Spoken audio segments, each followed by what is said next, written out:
What's going on, friends? It's Anton Daniels, and I gotta have a conversation with you guys about Tiege Hanley because you see how the sun is hitting me. This is no finesse, no makeup, no filters, no none of that. This is 100% Tiege Hanley. I use it in the morning as soon as I get up, right after I pray and brush my teeth, jump in the shower, and I'm hitting the streets because you never get a second chance to make a first impression. So even though they're giving you 40% off your first order, 20% off for life, even though you may get a free gift, forget all that, right? Because we would do this even if it was full price because it's worth that much. I'm in the streets, I'm kicking it with people when I see Dusties everywhere. You don't want to be them. You want to separate yourself. And the way that you separate yourself is self-care. Ladies get it for the fellas. Fellas don't wait for the ladies to get it for you. I'm about to hit the streets right now and I'm feeling confident. I'm feeling great. I mean, I already got confidence, but to have that extra boost of confidence, knowing that you've taken care of yourself and you set yourself apart from all of the rest of the sheep that's walking around making bad decisions on a daily basis. And it's reflected in their actions. It's reflected in the products that they use. It's reflected in the people that they follow. And so if you're trying to level up, if you're trying to make sure that you look good, they're going to send you the pack. They're going to give you all of the instructions on how you're supposed to use it. Then make sure you get your Tiege Hanley. Again, 40% off your first order, 20% off for life. Get your free gift. Make sure you tap in with your boy Anton Daniels because Unc is never going to lead you wrong. I would never have you use a product that I don't use myself. Again, they've been rocking with me for a long time. Make sure you get your Tiege Hanley. I love you. I appreciate you. I'm going to holler at you guys later.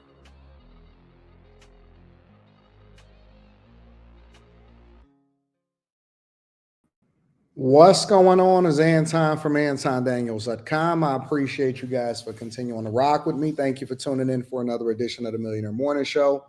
I am your host, Anton Daniels. What up, what up, what up, what up, what up? I got a phenomenal show that's lined up for y'all today. News never sleeps. Chuck Schumer, everybody, including AOC, is mad at her. We also want to make sure that we address the possibility of no taxes under $150,000. We got a review video. We got to deal with migration. We got a lot to deal with today. All right. So I'm absolutely excited to have you guys with me. I do not ask for it, but I absolutely want to acknowledge everybody that supports the platform. And more importantly, make sure you guys tap into the Patreon. Link is in the description as well as pinned to the top of the chat. What up to all of my friends and family? What up, y'all? How y'all feeling? Everything is going well. Everything is good. Everything is good over here on my front. Just grinding and hustling and continuing to put it together.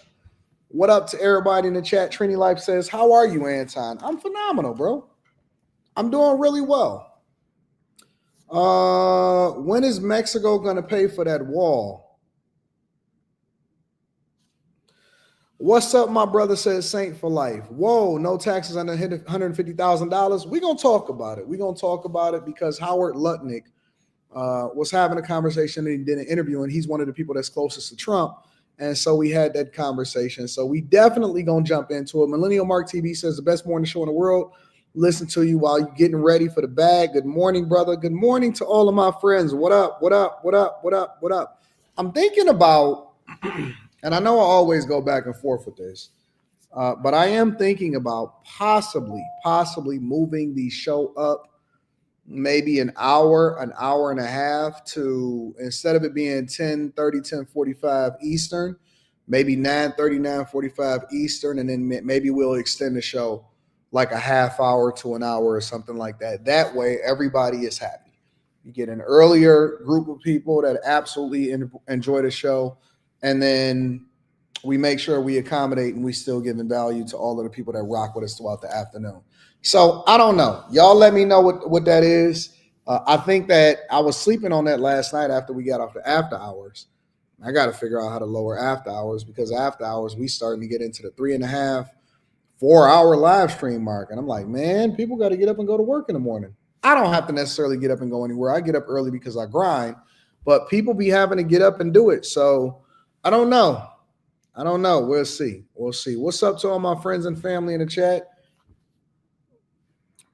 Hey, Dunn, how do you lose people that rock with this time frame if you still stream the hours that you would rock out with? So if you move it up an hour, but you stream an hour later, or you let the live stream go an hour later, you solve for both issues at the same time.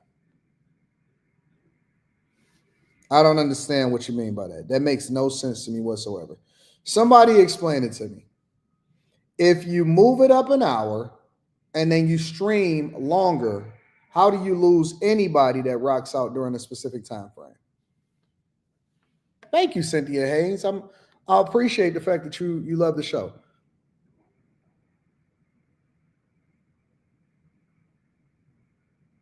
I don't understand how you lose anybody. I thought that actually solves for the problem.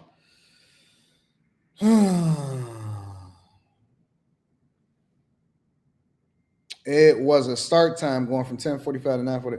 I don't understand. Anyways, I want to give a shout out to my dog Mike That Dude. Thank you, Mike That Dude, for supporting me on Cash App. It's absolutely appreciated. Somebody yesterday tried to finesse me, and I don't like finesses.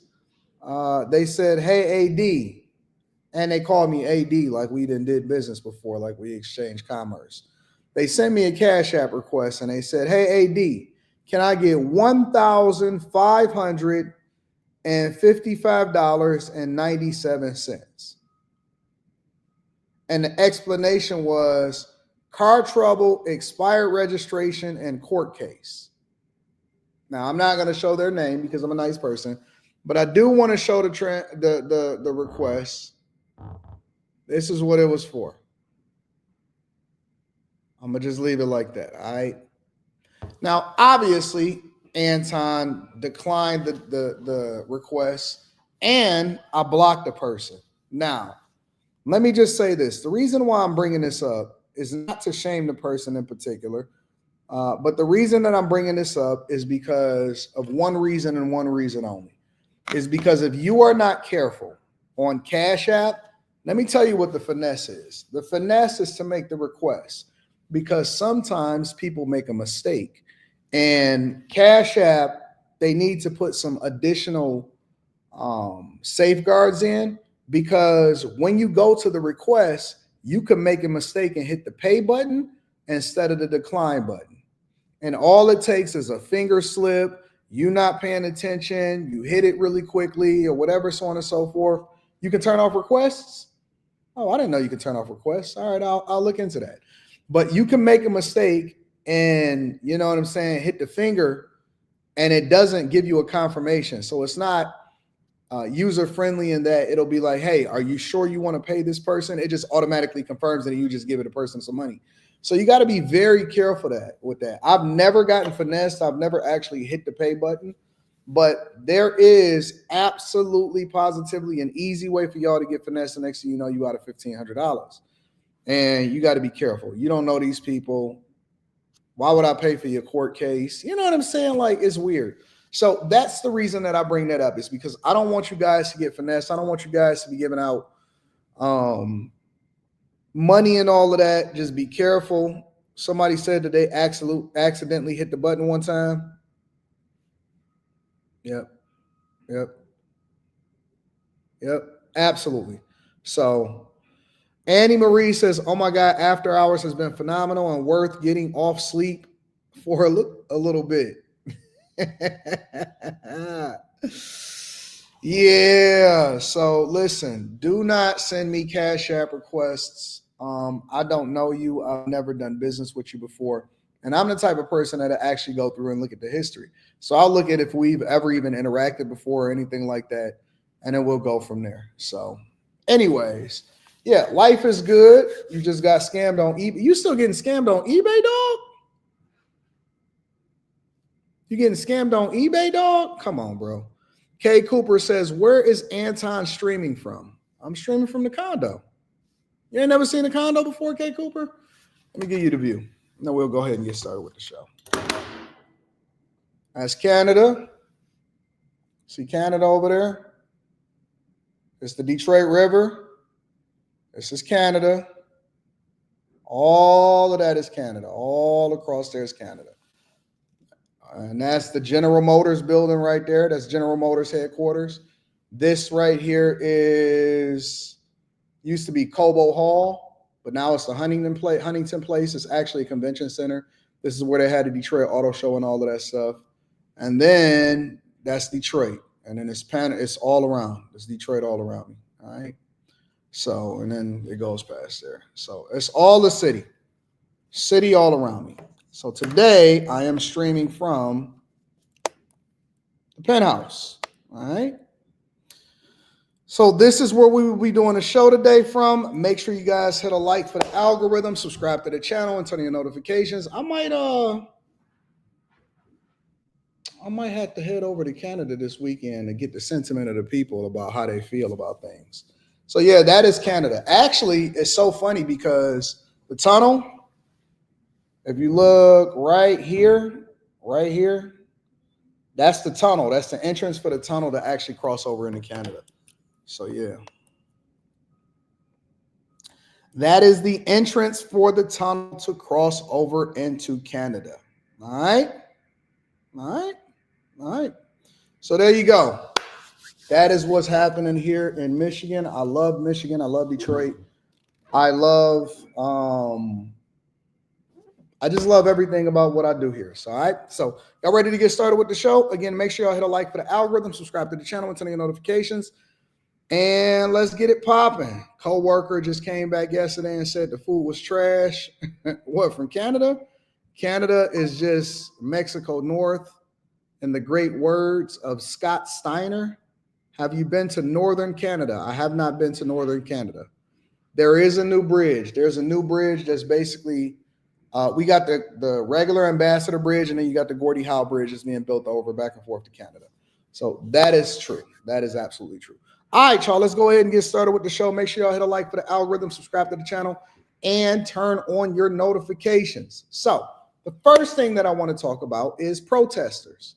And the reason that I want to talk about protesters is because I've been having this conversation with y'all for a while now and breaking down. Thank you, Annie Marie. I'm going to read that super chat shortly. I've been having this conversation and breaking this down for a while now as far as Mahmoud Khalil? Mahmoud Khalil is an immigrant from overseas that then got caught up trying to protest at the Columbia protest last year, and now he is being held accountable. He is not on a student visa. He is on a green card. He is married to somebody inside of the United States of America who's also allegedly pregnant. But more importantly, what people don't realize is that just because you're a green card holder does not mean that you're an American citizen. You are not a part of the naturalization process. You have to go through the process. You can be a green card holder, but it does not mean that you are an American citizen. You have to go through the naturalization process. That is one of the things that people don't understand, that we had to correct them on yesterday, because if you are not familiar with, or if you don't understand what's going on here in the United States of America, if you don't understand the laws, then you can be out there protesting, you can be doing something before you really understand things, and then that'll get your green card revoked, and then you'll be getting deported and you being held at Guantanamo Bay. Anyways, a bunch of protesters stormed Trump Tower, if I'm not mistaken, yesterday. And I believe there was over 90 something arrests or something like that. Anyways, make sure you guys hit a like for the algorithm, subscribe to the channel, and turn on your notifications. This is what happened over in New York City, Trump Towers yesterday, and how things played out. You've been watching it happen live right there here in New York City in Trump Tower. Protesters taking to the lobby of that tower. They're calling for the release of Mahmoud Khalil, the anti-Israel activist facing deportation under the Trump administration. All right, it continues as we take over coverage here on the Fox News channel. I'm Sandra Smith in New York. Hey, John. Sandra, good to have you back again. I'm John Roberts in Washington, and this is America Reports. Our senior correspondent, Eric Shawn, is at Trump Tower. This group that's engaged in this protest in the basement lobby of Trump Tower there, Eric, is a group that we're very familiar with. We've seen them protest in Grand Central Station. Do you see how patient the police officers are? They're very careful. They're following orders. They're very patient, and they're just dealing with the people. You see that? You stormed a building that you're not supposed to be in, and now you're protesting. And so that, at the very least, is trespassing, probably causing a disturbance. I think that these people should get like, because this is not a public protest. This is not something that you can get a permit for. None of that. You're running into a building. You're basically causing an insurrection. You think that it's cute. You think that this is going to play well. And now you're in somebody's space and somebody's home in a place that you're not supposed to be in. and the police officers are being very, very patient. Station before, we've seen them occupy the Cannon Building on the House side here in Washington, D.C. These are leftist Jews, including one, according to the Associated Press, actress Deborah Winger, from An Officer and a Gentleman. It would seem that these are American Jews who lean very far left, who find common cause with Palestinians, who have decided to occupy Trump Tower today. John, the protesters have taken their demonstration and their anger directly to the heart of the Trump organization and to President Trump's home and to his office here at Trump Tower. I'm outside just in the corner of 57th and 5th, where some of the demonstrators here are now beginning to disperse. We have seen, as I'll show you down the street, the entrance to Trump Tower, at least a dozen or so arrests so far of the protesters who came into that pink lobby, and you can see an officer right now escorting someone who has zip ties, handcuffs behind her back. They have the zip ties out. They are taking them to a bus, which is around the corner for processing, where they are being arrested. Those are the demonstrators, part of this group, who refuse to leave Trump Tower. They sat down on the pink marbled floor. They chanted. They were cheering. They were talking about freeing Palestine, no walls in Mexico or in the Middle East. And of course, they were also chanting for and supporting Mahmoud Khalil, the leader of the Columbia University protests, who the Trump administration is seeking to deport. The Trump administration says that he is a threat to national security, adverse to U.S. foreign policy, that under Secretary of State Marco Rubio's legal power, he is able to deport him just by fiat, basically by that. But of course, a federal judge has delayed the deportation at least until sometime next week for arguments back in court next Monday. Meanwhile, why don't they uncover their mouths when they go into these protests? When they're trying to make a name for themselves and they're trying to create visibility for themselves, why don't these people uncover their mouths? Why don't they remove their bandanas, remove their bonnets, remove their face masks? How come they just don't want to go full throttle and just jump right into it?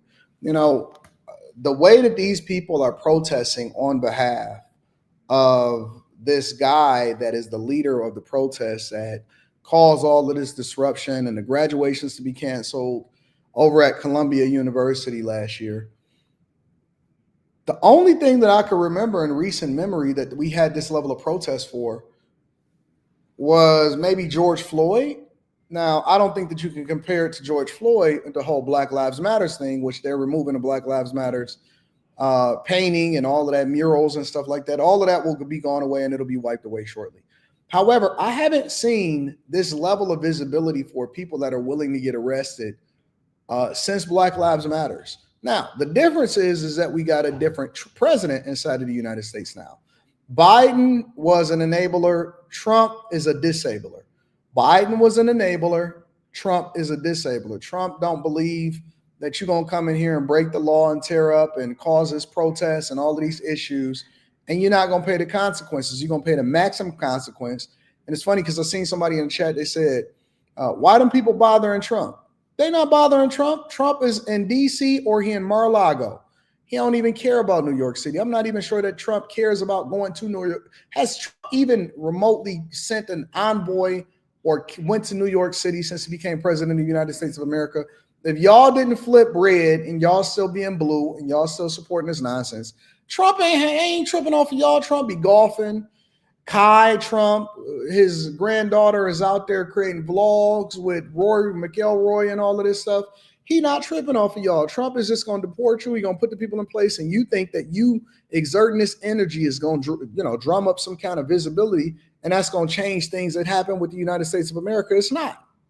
It's not. And you know what else? As we look at these protests, you know what else I'll be wondering? Do y'all have jobs? Do y'all have jobs? How do people spend so much time and exert so much energy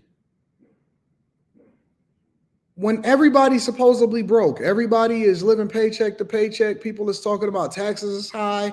Y'all was worried about eggs just a little bit ago. Thank you. I appreciate you, C. Will. Do y'all have jobs or what's going on? Let's get back over to the protest. That has not stopped, that has only fueled and ignited these protesters in their anger as you see more being walked out, some with shirts that say Jews for Peace. That is the group that has sponsored this protest. You see people? The more in their T-shirts, others are just dressed in civilian outfit. And I asked some of them, why do they come here? And they, of course, said that this is aimed directly at President Trump, who they believe is illegally prosecuting Khalil and has been illegally, in their view, on the side of Israel, which, of course, somebody said, Anton, this is NYC. People work all types of hours. Some have the night shift and some work during the day. Okay, so Keisha, let's assume that that's correct. Okay. I've worked midnights for years. When you work midnights and you get off, you be tired. You telling me that I'm going to get off of work, working my 8, 10, 12-hour shift, and then I'm going to go out there and protest and Trump Tower and get arrested? And think about this. If you get arrested, then that means that you probably can't go to work tomorrow.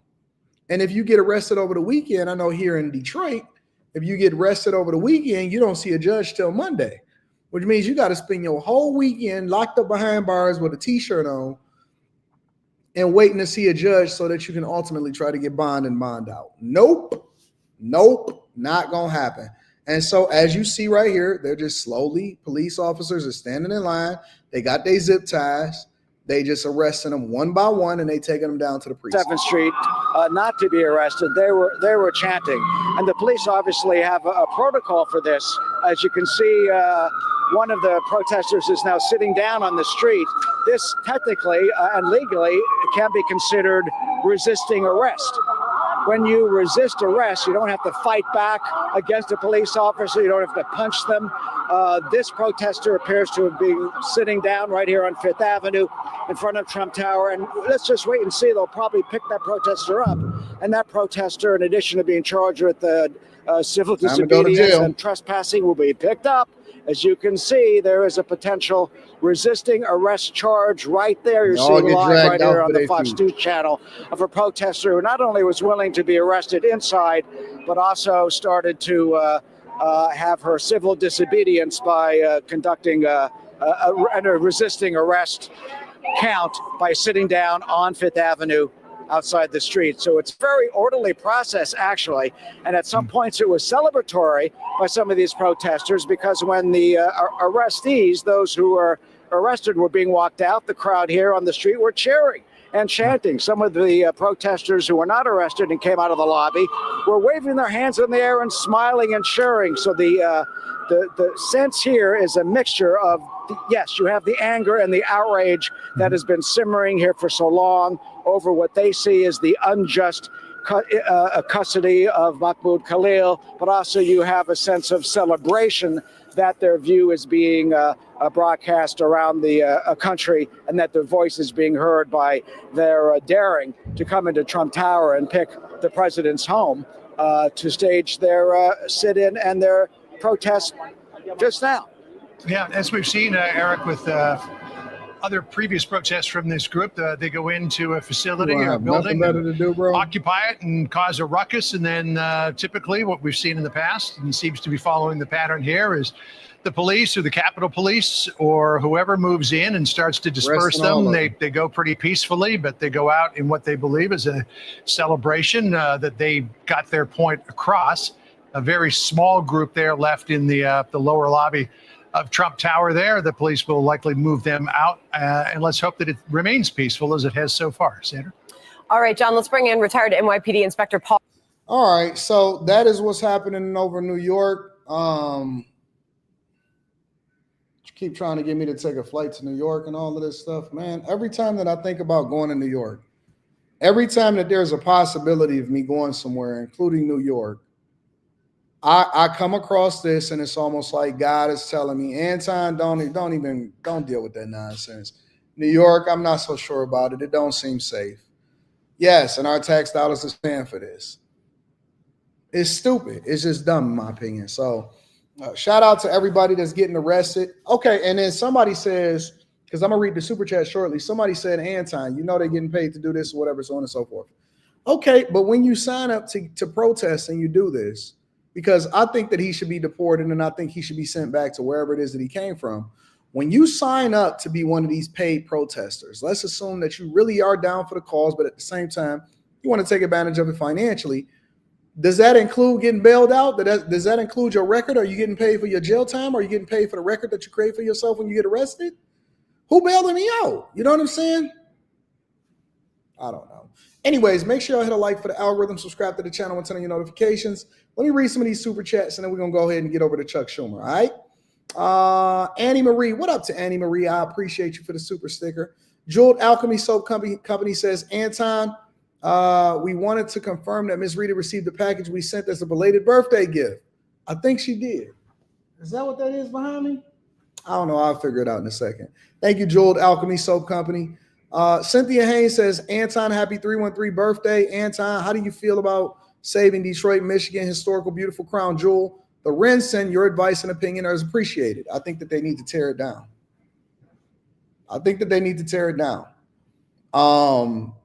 When they say saving the Renson, Cynthia Haynes, I'm looking at it right now. That is the Renson right there. All right.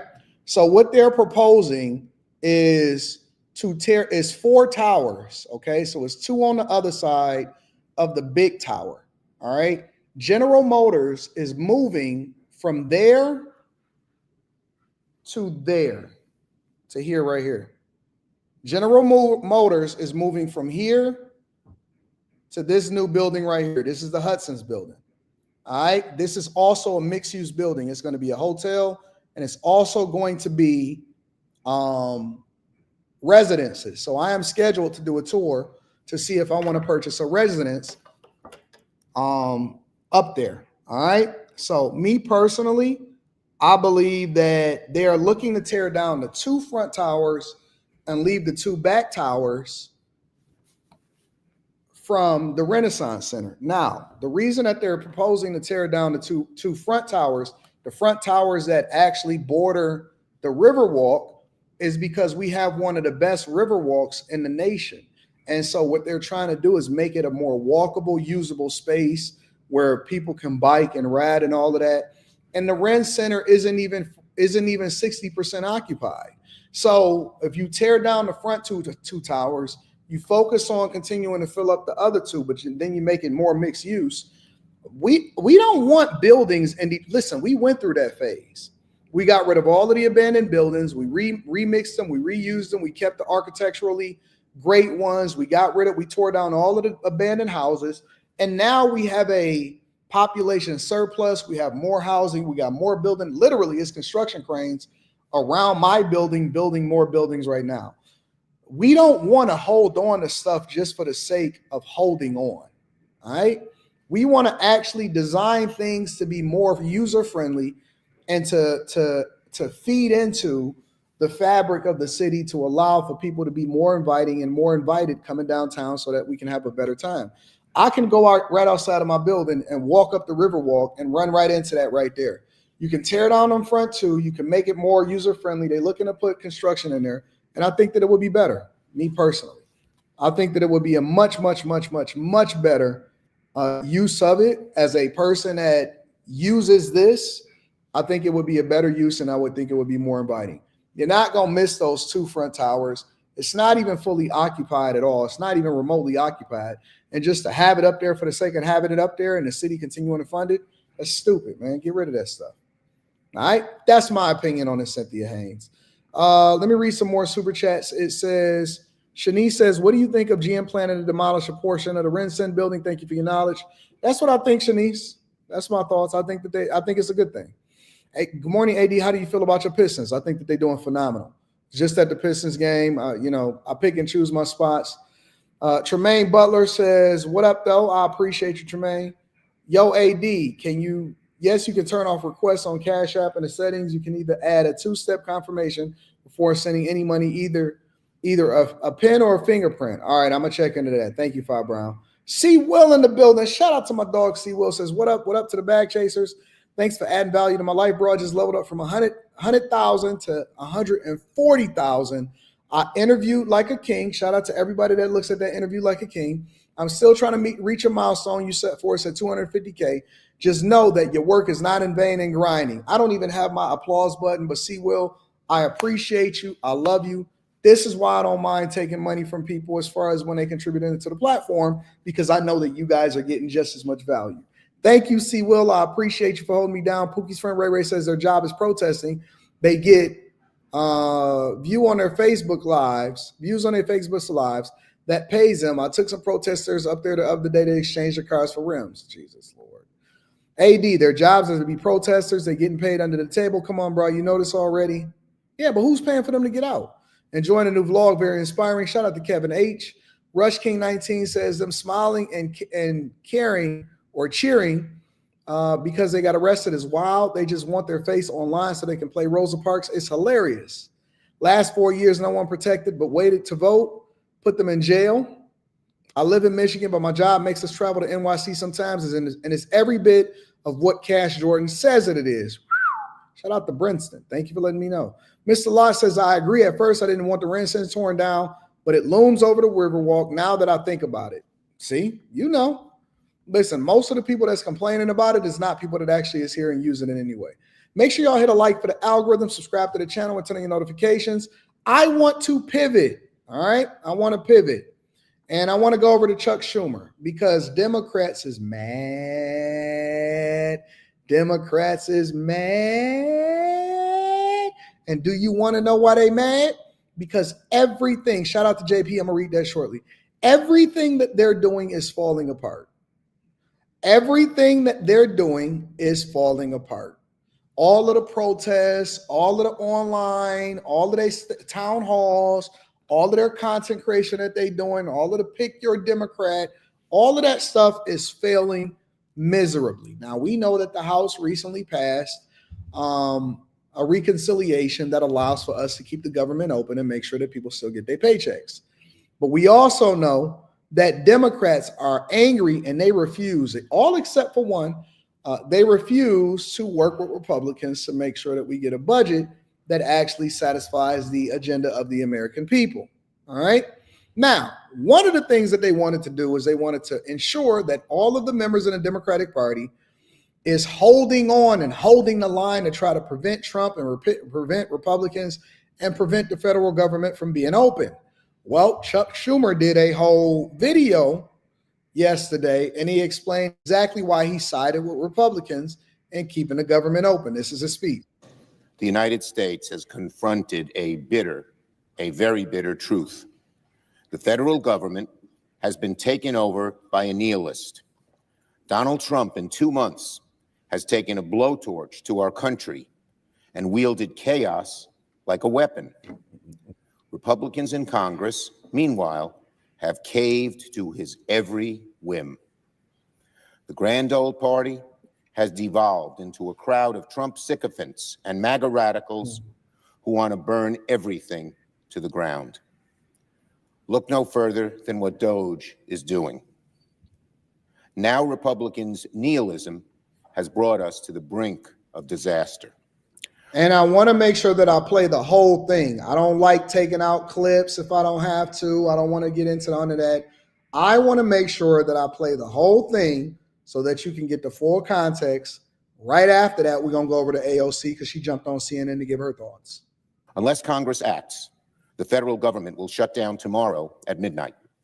I have said many times there are no winners in a government shutdown, but there are certainly victims, the most vulnerable Americans who rely on federal programs to feed their families, to access medical care, and to stay financially afloat. Communities that depend on government services to function will suffer, and suffer greatly. This week, Democrats offered a sensible way out. Fund the government for another month to give appropriators more time to do their jobs. Nope. Republicans rejected this proposal outright. Why did they reject it? Because Donald Trump doesn't want the appropriators to do their job. He wants full control over government spending.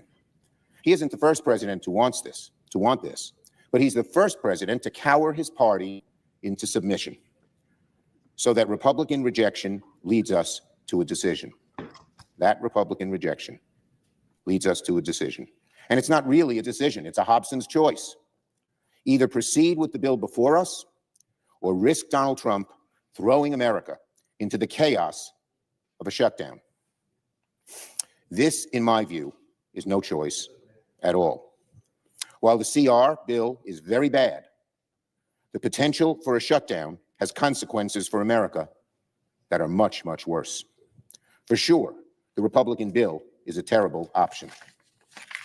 It is not a clean CR. It is deeply partisan. It doesn't address far too many of this country's needs. But I believe allowing Donald Trump to take even much more power via a government shutdown is a far worse option. And before I explain why, let me be clear about one thing. No one on my side of the aisle wants a government shutdown. Members who support this CR do not want a government shutdown. Members who oppose this CR do not want a government shutdown. Members who oppose this CR want the Republicans to take their responsibilities more seriously and to negotiate spending bills that will address the many needs of the American people. I respect them for that. Unfortunately, though, this Republican Party is the party of Trump. Now, let me give you the context, okay? Because I want you guys to understand what's going on. I know some people are going to say, well, Anton, how is he siding with Republicans if he's going on his long tirade about how Trump has made sure that Republicans cower in his wake, and if they don't do what he wants them to do, then he's going to be mad at them, and he's taking complete control, and he wants control over all of the spending inside of the United States of America. But Chuck is actually going off on Trump. No, Chuck is trying to save face because he understands that he has to play both sides of the fence, even though he sides with Trump, because he knows that this is the best bill for the American people in order to keep the government open. So what Republicans will allow for him to do while they're partnering with Democrats like Chuck Schumer in order to make sure that he votes alongside of the Republicans is they will allow for him to save face. They're going to say, Chuck, you go ahead and you say what you got to say. Chuck, you go ahead and you get mad at Democrats. Chuck, you go ahead and you just hold us all accountable and you say whatever it is that you need to say. This is called diplomacy. Diplomacy allows for you to then be able to beat your chest in front of your people, try to save face while at the same time saying that you made concessions because you did the right thing for the American people. When in reality, he's a phenomenal negotiator. You cannot say in any way, shape, or form that this is not the best president of all time. Chuck Schumer is putting on a front so that he can save face for the American people, which I don't even believe that this is a bad thing. I believe that more Democrats need to be like Chuck, because obviously we already are going to do what we're going to do. But the fact of the matter is, why would you shut down the federal government? Why wouldn't you work with Republicans? But instead, you want to make things difficult for the people that's going to suffer. And we already know what's going to happen anyway. So the fact of the matter is, you need to be working with, not against Republicans.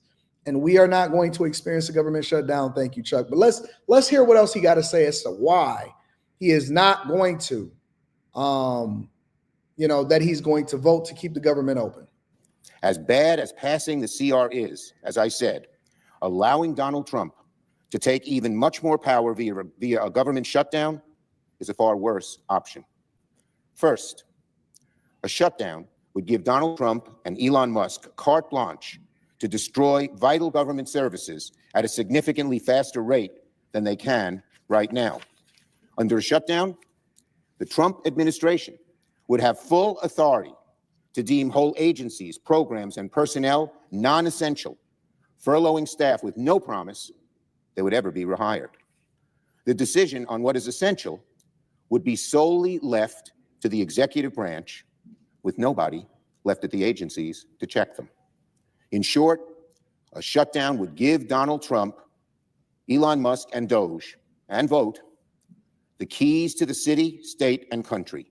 A shutdown would give Donald Trump the keys to the city, the state, and the country. And don't take my word for it.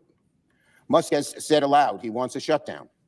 And public reporting has shown he is already making plans to use the shutdown to expedite his destruction of key government programs and services. Musk told reporters, if the job is not essential or they are not doing it well, they obviously shouldn't be on the public payroll. Many federal employees and government experts are rightly worried that a temporary shutdown could lead to permanent cuts. Second, if we enter a shutdown, congressional Republicans would weaponize their majorities to cherry pick which parts of the government to reopen. In a protracted shutdown, House and Senate Republicans would pursue a strategy of bills to the floor and pursue a strategy of bringing bills to the floor to reopen only their favorite departments and agencies, while leaving other vital services that they don't like to languish. Third, the shutdown is not a political game. Shutdown means real pain for American families. For example, veteran services. I believe a shutdown could cause regional VA offices to reduce staff, delay benefit processing, and curtail mental health services, abandoning veterans who earned and depended on those resources. Social Security and seniors. I believe a shutdown could greenlight Trump to slash administrative staff at Social Security offices, delaying new applications, benefit adjustments, and forcing seniors to wait even longer for the benefits they've earned. Justice and courts. Extremely troubling, I believe. A shutdown could stall federal court cases, one of the best redoubts against Trump's lawlessness. It could require to furlough critical staff at the courts, denying victims and defendants alike their day in court, dragging out appeals, and clogging the justice system for months or even years. This administration has shown an unfathomable willingness to sacrifice American families and their well-being to advance their own political agenda. A shutdown positions them to do this on overdrive. No, we just not bluffing. We're not bluffing. And so I think that it's a good thing. I think that he played it correctly. I know that he played it correctly. And I know that he did the right thing. And so, Chuck, you don't have to make an excuse. You don't have to try to save face for the Democrats. You don't have to rock out with them. You don't have to cave into the AOCs of the world and stuff like that. You stand up as a man. Good job, Chuck. You go, Chuck. Good job, Chuck. Chuck, how much Chuck could a woodchuck chuck if a woodchuck chuck wood? Let me see if I can say that again. How much Chuck could a woodchuck chuck if a woodchuck chuck? How much Chuck could a woodchuck chuck if a woodchuck could chuck wood? There we go. How much Chuck could a woodchuck chuck if a woodchuck could chuck wood, Chuck? How much Chuck could a woodchuck chuck if a woodchuck could chuck wood, Chuck? How much Chuck could a woodchuck chuck if a woodchuck could chuck wood, Chuck? How much Chuck could a woodchuck chuck if a woodchuck could chuck wood, Chuck? Good job, Chuck. Chucking that wood. Let's get it. Finally, there's one more reason I oppose a shutdown. President Trump and Republican leaders would like nothing more than to pull us into the mud of a protracted government shutdown. For Donald Trump, a shutdown would be a gift. It would be the best distraction he could ask for from his awful agenda. Right now, Donald Trump owns the chaos in the government. It's going to be in your head. He owns the chaos in the stock market. He owns the damage happening to our economy from one end of the country to the other. The stock market is crashing. Consumer confidence is plummeting. Donald Trump is hoping for a shutdown because it will distract from his true agenda, delivering massive cuts to the rich, paid for on the backs of American families. He wants to gut Social Security, hollow out Medicaid, slap taxes on consumer goods through his reckless trade wars. In a shutdown, we would be busy fighting with Republicans over which agencies to reopen, which to keep closed, instead of debating the damage Donald Trump's agenda is causing the American people. Mr. President, I believe it is my job to make the best choice for the country to minimize the harms to the American people. Good job. Therefore, I will vote to keep the government open and not shut it down.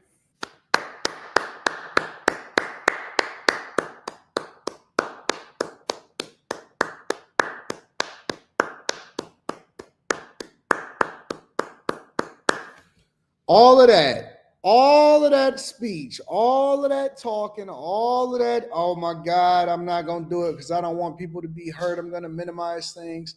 Listen, Chuck, we get it. You don't have to try to save face in front of everybody else. We feel you, big dog. You got to do what you got to do to make sure that everybody and the American people actually benefit. Now, we're going to let you spend this. We're going to let you have that, you know? We're going to let you have that, but we're not going to make no excuses. Now, before we get over to AOC, let me read some of these super chats. That was Chuck Schumer, ladies and gentlemen. We need to give him another round of applause. I don't have nothing with me right now. Let me read some of these super chats. JP says, keep doing great work, brother. I appreciate your wisdom. Thank you, my friend. Joel Alchemy Soap Company says, also thanks to your inspiration, we pushed ourselves to think bigger and we got our products approved and listed on Amazon. Chasers for life. I love that. Shout out to my chasers.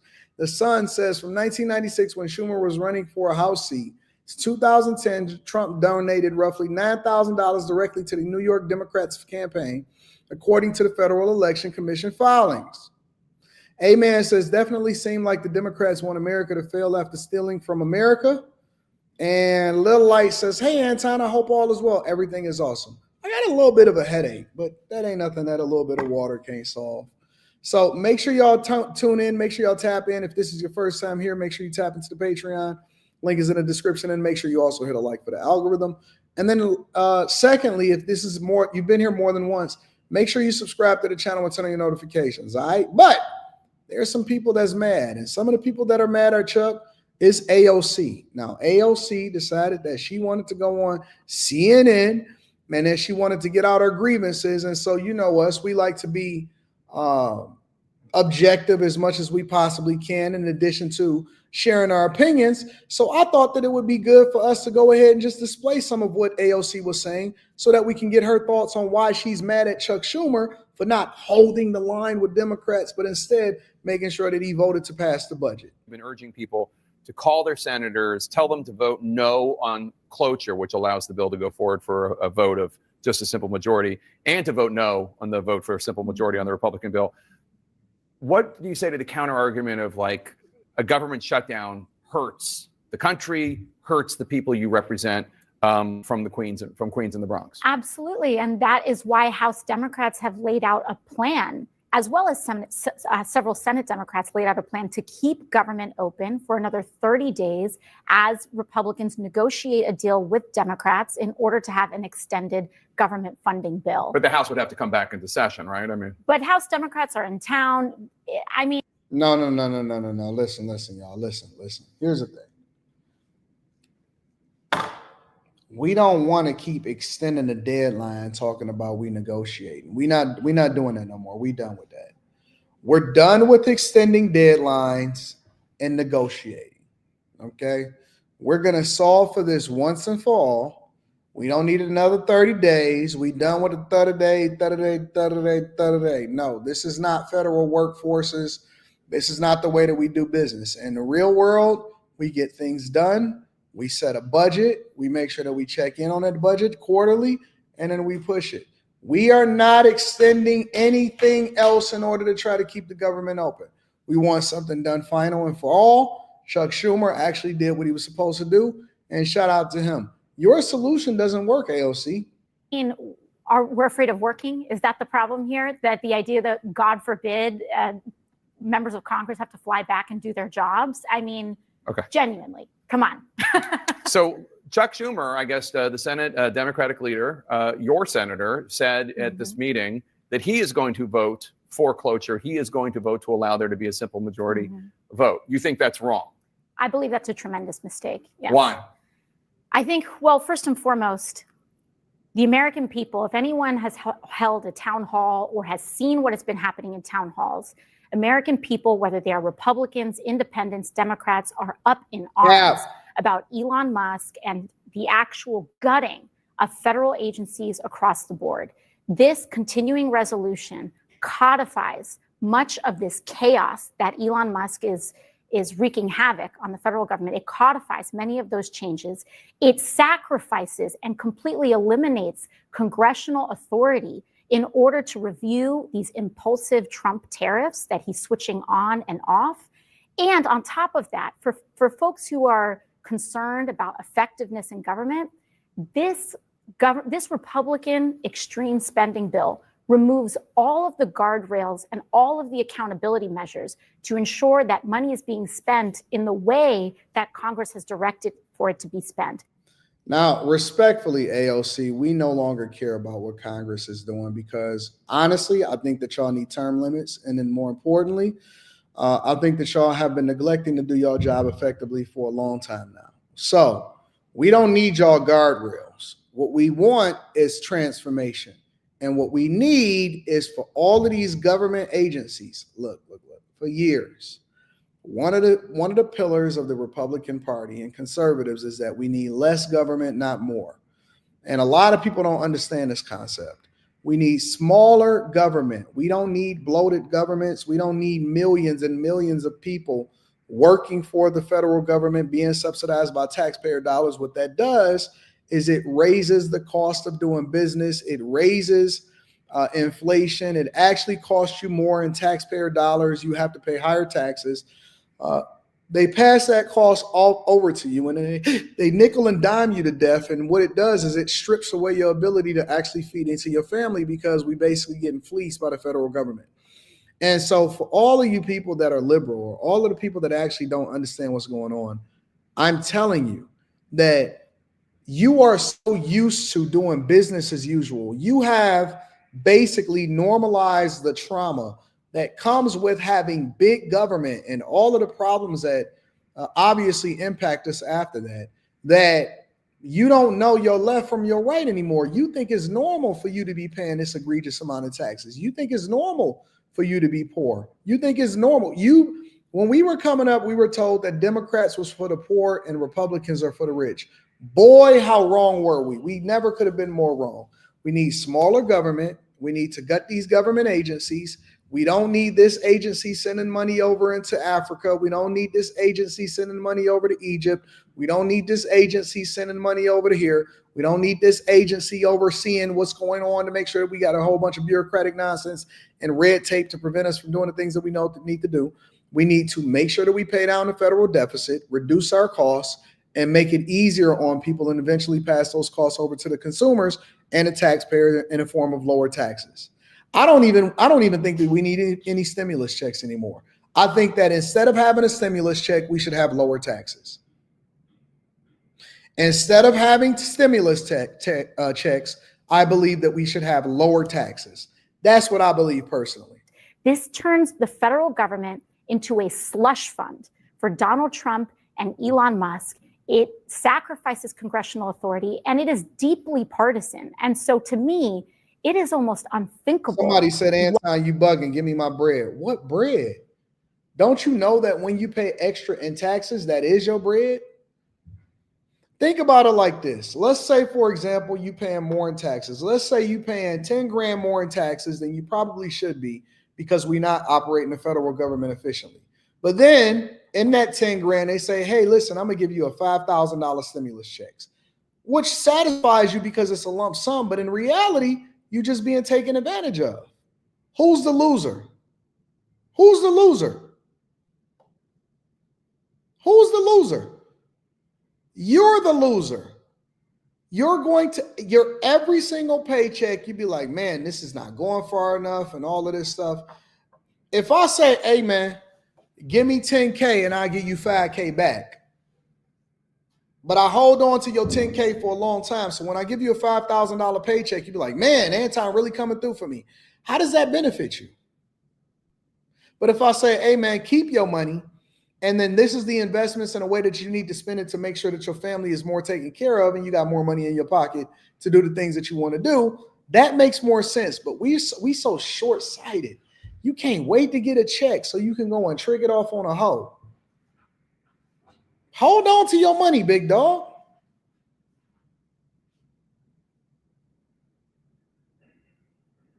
Hold on to your money. Why Senate Democrats would vote to hand the few pieces of leverage that we have away for free when we've been sent here to protect Social Security, protect Medicaid, and protect Medicare. You have expressed opposition to government shutdowns in the past. Mm-hmm. Here's your very first speech on the House floor. Mm-hmm. It is not normal to shut down the government when we don't get what we want. It is not normal for public servants to run away and hide from the public that they serve. And it is certainly not normal to starve the people we serve for a proposal that is wildly unpopular among the American people. Now, I get that you hate this continuing resolution. You don't think it's a good bill, but the alternative is likely a government shutdown. Well, the alternative is to agree on a 30-day stopgap to keep government open. No. You missed it. He said the alternative is to have a government shutdown. You can't change the narrative to what you want to be to make sure that you finesse the American people. As negotiated, the proposal is in front of the House. The proposal's on the Senate. Republicans had time to seek Democratic votes, and we can extend that time for them to seek that vote. Once again, we can come back. We can fly back. We can vote on this. We can get a stopgap measure, extend the amount of time to negotiate while we figure out a solution here for the American people. And I also agree, again, I maintain that position that government shutdowns, we can keep the government open with a 30-day clean CR. And on top of that, I also maintain the position that government officials and public servants should not be hiding from the public the way that Republicans are hiding and being instructed to not host town halls right now because of the outrage among the American public around their attempts to cut Social Security, Medicaid, and Medicare. My understanding is that your other senator, another Democrat, Kirsten Gillibrand, also thinks that the Democrats should vote to go forward with the spending bill, unlike Senator Tim Kaine that we just heard from. And my guess is, I don't speak for either Schumer or Gillibrand, but my guess would be if they were here, they'd say, you're being naive. It's really just a choice between voting for a government shutdown or voting not for a government shutdown. Right. People aren't going to come back. It just doesn't happen that way. Again, that's not me. I imagine that that's what they would say to you. I mean, I understand that Senate Democrats think that it is beyond wildest convention for us to come back, but House Democrats have done that before. The House has reconvened in emergency sessions before. Nope. I've certainly voted on the floor of Congress they've even called us back from August recess before. This idea that it is beyond the scope of imagination for us to come back from vacation is just not an acceptable answer for the American public. I want to play something that President Trump I said. don't like the fact that Congress goes on vacation before actually getting a budget in place and to make sure that they take care of business for the American people. I can't go on vacation for my own businesses. I can't go on vacation for my people unless I take care of the people that's under me. Imagine this. Think about it from this lens. Imagine you work for a company, or here, I'll use myself as an example. Imagine that I have people on payroll and I'm responsible for them being able to get their paychecks at the end of the month and them feeding their families, or whatever it is that they do with the money that they make when they work with me or work for me, right? And instead I say, you know what? Me and the bank, we not seeing eye to eye right now as far as whether or not they actually agree with the way that I'm running my business or whatever, so on and so forth. And you know what? As soon as I get back from vacation, I'm going to go ahead and we're going to have a reconciliation. So what I'm going to do is I'm going to give an extension for 30 days, but it's a possibility that y'all might not get y'all paychecks at the end of the month. So listen, ride with me, and I'm going to protest against what the bank is doing. And when I get back off of vacation, we're going to figure it all out, and we're going to come back to the table after we've had months, if not years, to start to get a cadence together so that you guys can get your paychecks on time every single time, every single month, and that you don't have to worry about it. Imagine if that happened. Imagine if you're controlling trillions of dollars and you tell the American people after you get back from vacation, you're going to fix the situation. When you put it in the lens, and this is why we like to break it down from a C student's perspective. When you put it in context and you start to look at it logically, it doesn't make sense the way that Congress is doing things. It doesn't make sense. Oh no, vote on, pause it.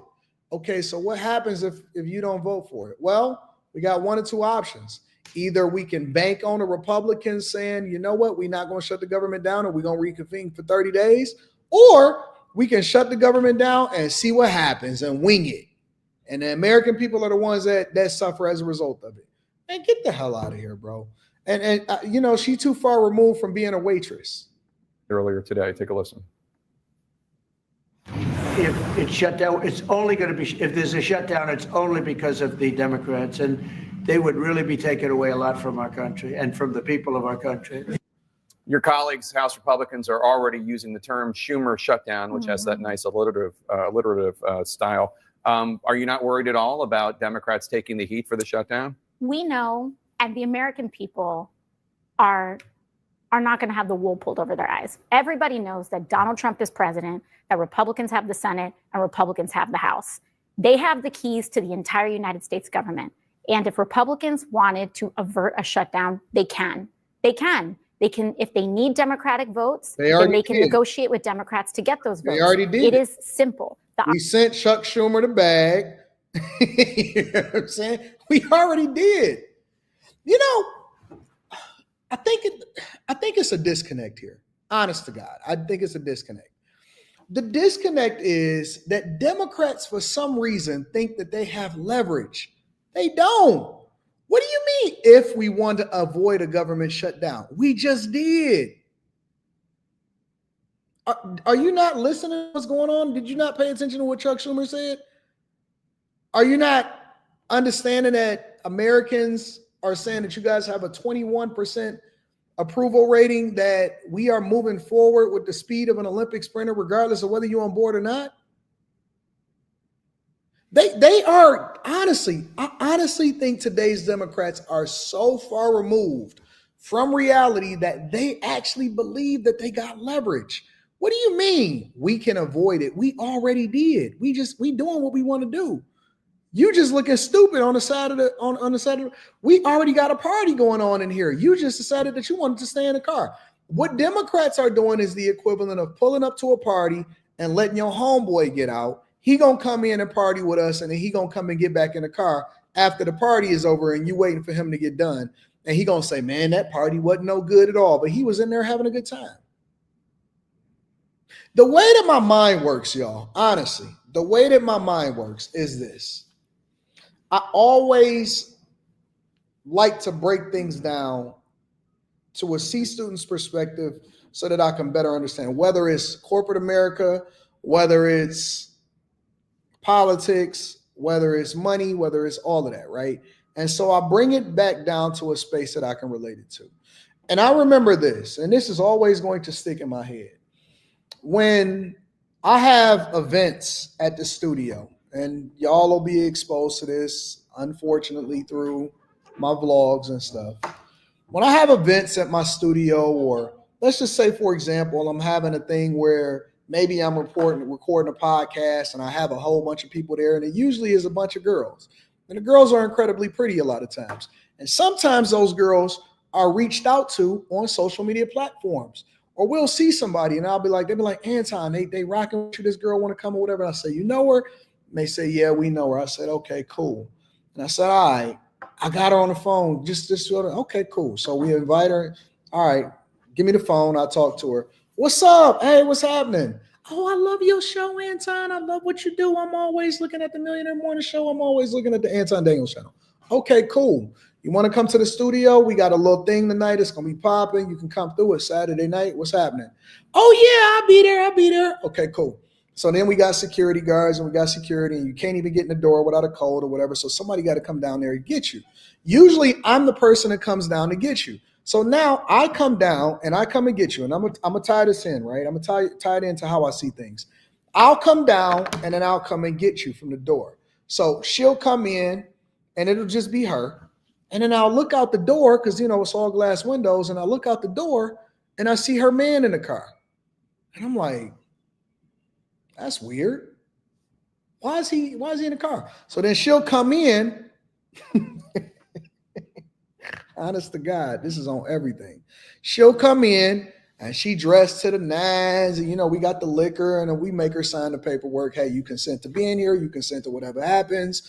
No Diddy parties. Don't worry. We got all of the cameras on to make sure that we protect ourselves. And, you know, everything is fun. It's cool. So everybody have a good time. We got the liquor flowing. It's a party. We record podcasts and stuff like that. And then she said, well, let me call my ride. And I say, wait a minute. So that was your man that dropped you off? She said, yeah. I said, well, where did he go? She said, he went back home to go and watch the kids. I said, no, he didn't.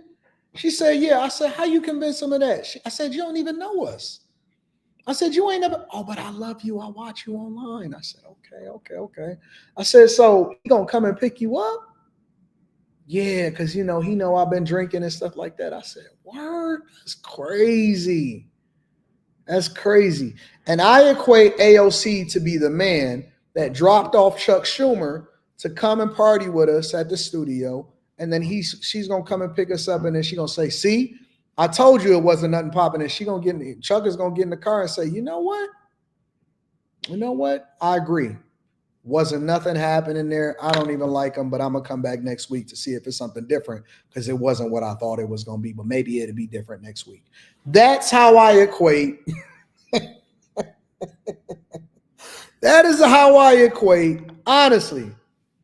That is how I equate the Democrats today. They just dropping us off at the party. They dropping y'all off at the party. They not even enjoying it. They don't get to see what happens behind the door. They don't get to drink and none of that stuff. They just dropping you off at the party. That's it. They out here looking stupid. You at the crib watching the kids, and this is what happens. This is how it plays out. It's just the truth. It's just the honest to God truth. They have two options: to pass it with their votes or to pass it with Democratic votes.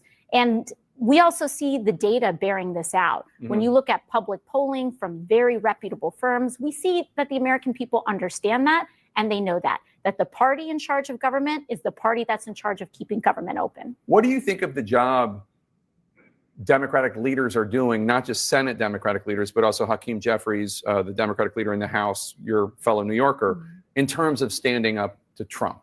Well, when we look at this vote around this government funding bill that we saw this week, Leader Hakeem Jeffries was able to keep Kevin, don't be like that talking about if I'm not going, we not going. You better stop being selfish. Let her find herself, King. Let her be free, King.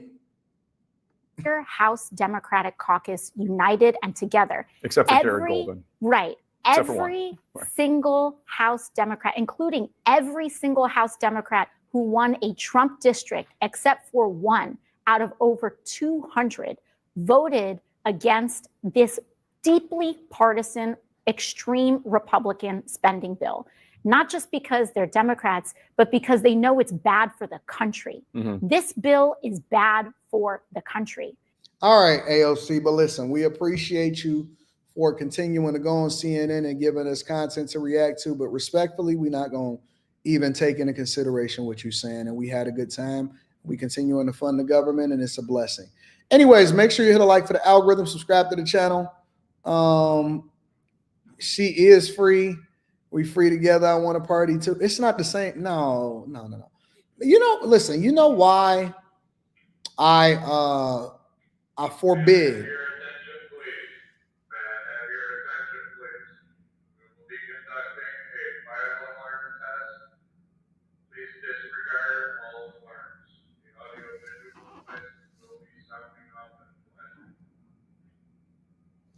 Really?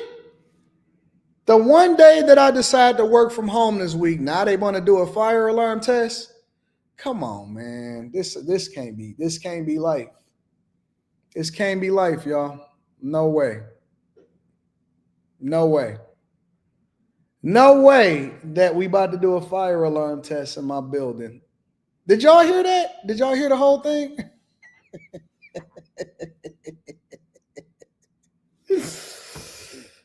Oh my God. Oh my God. Well, listen, I'm not about to end the stream. We're just gonna rock out and we're gonna figure it out as we go. But I forbid people from coming and like bringing it. Like if the girl was invited, but then she got to bring her guy stuff, she can't come. She can't come. And the reason that she can't come is because if we doing an interview or we creating content and stuff like that, she gonna be acting apprehensive because you in the room. She not gonna be her true self. You know what I'm saying? So if you don't trust her, King, then she just can't come. She can't come. And most women are smart. Most women will had a conversation with their man and say, you know what? If you don't trust me, then what are we together for? And eventually he let her go or he'll drop her off and then he'll go watch the kids and all of that stuff. All right. So Do you know?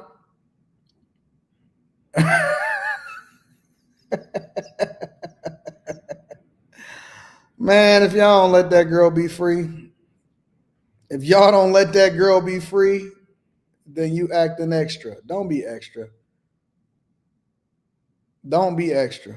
Anyway, so eventually, apparently, they're gonna be doing a fire alarm soon.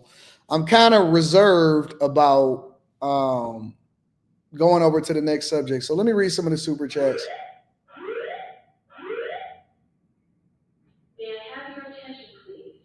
May I have your attention, please? There has been a fire alarm reported in the building. There has been a fire alarm reported in the building. Please proceed to the stairways and exit the building. Do not use the elevators, but proceed to the stairways and exit the building.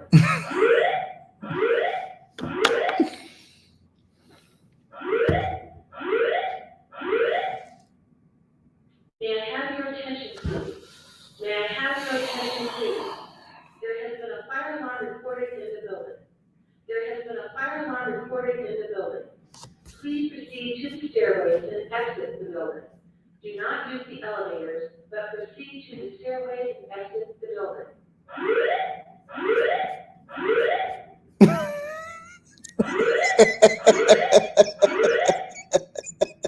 May I have your attention, please? May I have your attention, please? There has been a fire alarm reported in the building. There has been a fire alarm reported in the building. Please proceed to the stairways and exit the building. Do not use the elevators, but proceed to the stairways and exit the building. I knew I should have went to the studio today.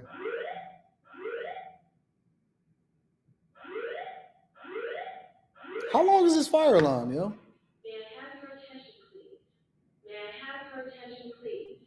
There has been a fire alarm reported in the building. There has been a fire alarm reported in the building. Please proceed to the stairways and exit the building. Do not use the elevators, but proceed to the stairways and exit the building. I'm about to read super chats real quick. May I have your attention, please? Shout out to Ivy League. Ivy League says, why do they keep saying Trump wants to cut Social Security and Medicare when it's been proven that he doesn't? Because it's a talking point and people are easily finessed. Death Note says, tax return is a poor man's savings account. I get it if you're moving right and investing. You are 100% right on that, bro. Keith Murphy, the unbeaten, says, if we want to pay down the deficit, why is the new House budget adding more to the deficit? That's not exactly what's happening, but okay, Keith. Your thoughts on Social Security? I think it's a Ponzi scheme. It's a Ponzi scheme. I talk about this all the time. I think Social Security is a Ponzi scheme. The way that it's funded is a Ponzi scheme. Rush King 19 says, why the F are the Dems acting like they won? Why do the Republicans who won have to come to the Dems who lost, asking them how we should do things? Because they stupid. Death Note says, wouldn't be a problem if Congress didn't get paid if there wasn't a shutdown. I agree. Let's not pay them for the month of a shutdown and then see if a deal is struck. When is the next meetup in D.C.? Y'all want to meet up in D.C. next? If we meet up in D.C., we're going to have to make sure that the weather is good because I usually do it on the rooftop. Dems trying to pull a Travis Hunter on us? Absolutely. Travis Hunter story? That's what it is. TK Diamond says, what's good, Anton? Been listening to you since the days of The Godfather. This is my first super chat. Shout out to you. Thank you. I appreciate you, big dog. Just giving you your flowers. Shout out from the BX. Shout out from the BX. I can vouch for that fact. Shout out to my dog, Lance. Lance, is that not true? I'm going to come back to Lance. Lance done been in the studio when these chicks be having these dudes drop them off. And we be like, what is going on? I'm going to hold on to that. I'm going to come back to that, Lance. Manuel AG says, find your fire buddy and hold hands as you walk in a neatly and orderly fashion down the stairs like elementary school. That's the ugliest fire alarm I've ever heard. Stop, drop, and roll. Why do fire alarms sound like that? I don't know. Why y'all asking me like I built the building? Thank you for taking us on this journey with you. You are my girl. Shout out to my girl, Molly. When is it going to be over? AD got a DEI fire alarm. Do it sound sassy like that? It sounds like your building is controlled by AI, says Limitless Minds. Dre with the tech, or Dre with the K says, when she hop in the Uber to go see AD, snatch her wig off and send her them Nick Cannon braids. Send her with them Nick Cannon braids. Make sure she could be her natural self, Kings. Shout out to the High Life. Appreciate you. Anton, would you let your wife go to a podcast for an interview and have drinks with another man and you not be there? Yeah, right, not me. Listen, Nairobi, we're not even talking about me. We talking about everybody else. I'm the podcaster, so it's different. Don't worry about it, Nairobi. That alarm sounds like it's throwing up. Shout out to my dog Lance Swizzle in the building. You've been there for some of those situations. All right.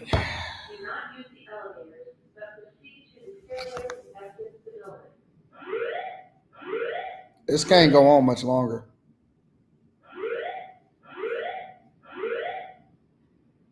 May I have your attention, please? There has been a fire alarm reported in the building. Please proceed to the stairways and exit the building. Do not use the elevators, but proceed to the stairways and exit the building.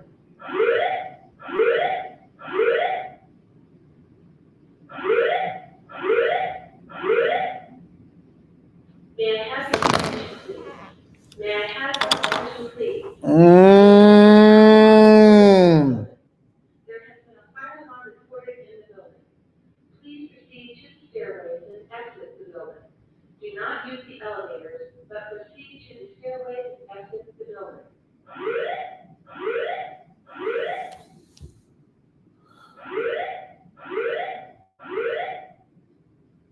May I have your attention, please? May I have your attention, please? There has been a fire alarm reported in the building. Please proceed to the stairways and exit the building. Do not use the elevators, but proceed to the stairways and exit the building.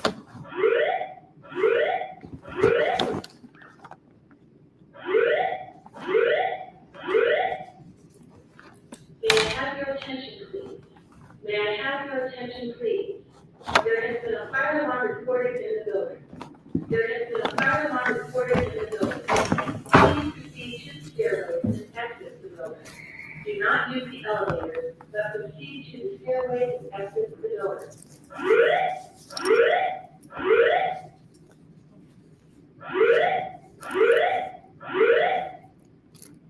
May I have your attention, please? Can't take it, bro. May I have your attention, please? I can't take it. There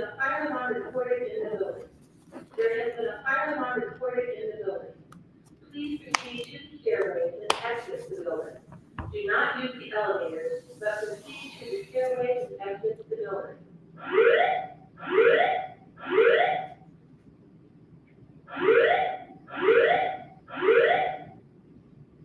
May I have your attention? Yo, honestly, I'm seriously considering ending the stream. There has been a fire alarm reported in the building. Please proceed to the stairways and exit the building. Do not use I'm about to call somebody. but proceed to the stairways and exit the building.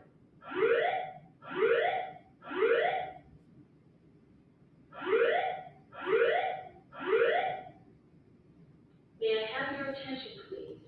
May I have your attention? There has been a fire alarm reported in the building. I can't do it, bro. Fire alarm reported in the building. My patience is running thin. Stairways and exit the building. Do not use the elevators, but proceed to the stairways and exit the building. Patience is running thin, bro. May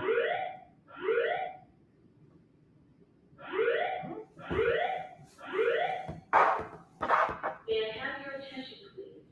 May I have your attention, please? There has been a fire alarm reported in the building. Please proceed to the stairways and exit the building. Do not use the elevators, but proceed to the stairways and exit the building.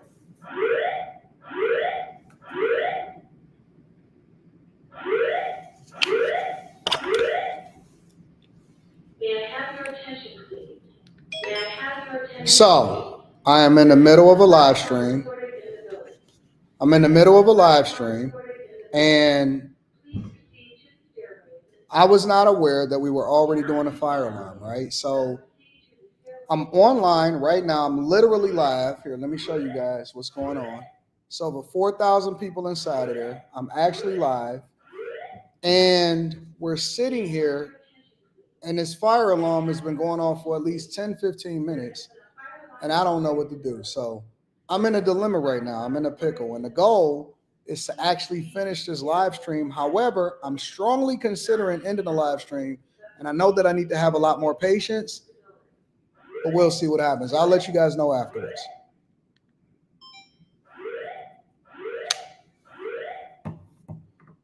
May I have your attention, please? May I have your attention, please? There has been a fire alarm reported in the building. There has been a fire alarm reported in the building. Please proceed to the stairways and exit the building. Do not use the elevators, but proceed to the stairways and exit the building.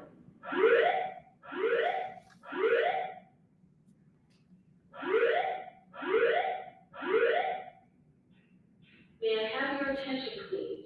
May I have your attention? You know what the worst part about this whole situation is? I'm going to be honest with you guys. You know what the worst part about this whole situation is? I can't walk out. You know why I can't walk out?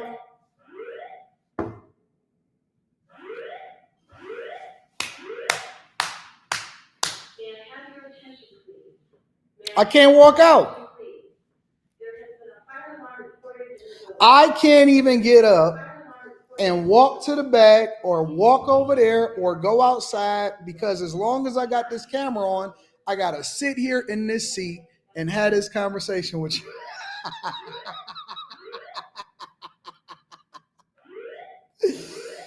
Yep, that is basically what's going on. Thank God.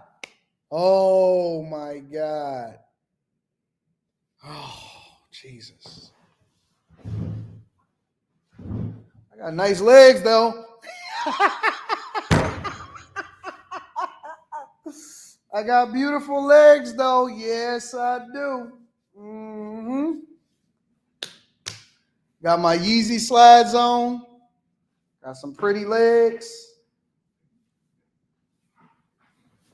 Yes, I do. Yes, I do.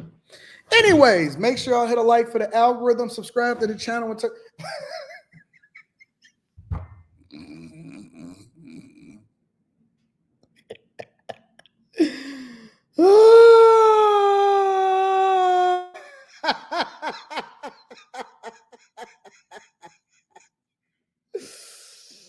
oh man, I am the greatest live streamer in the world.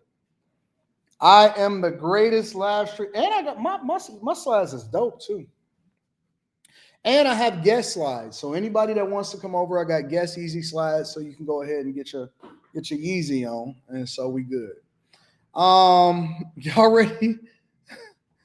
Y'all ready to get back to the show?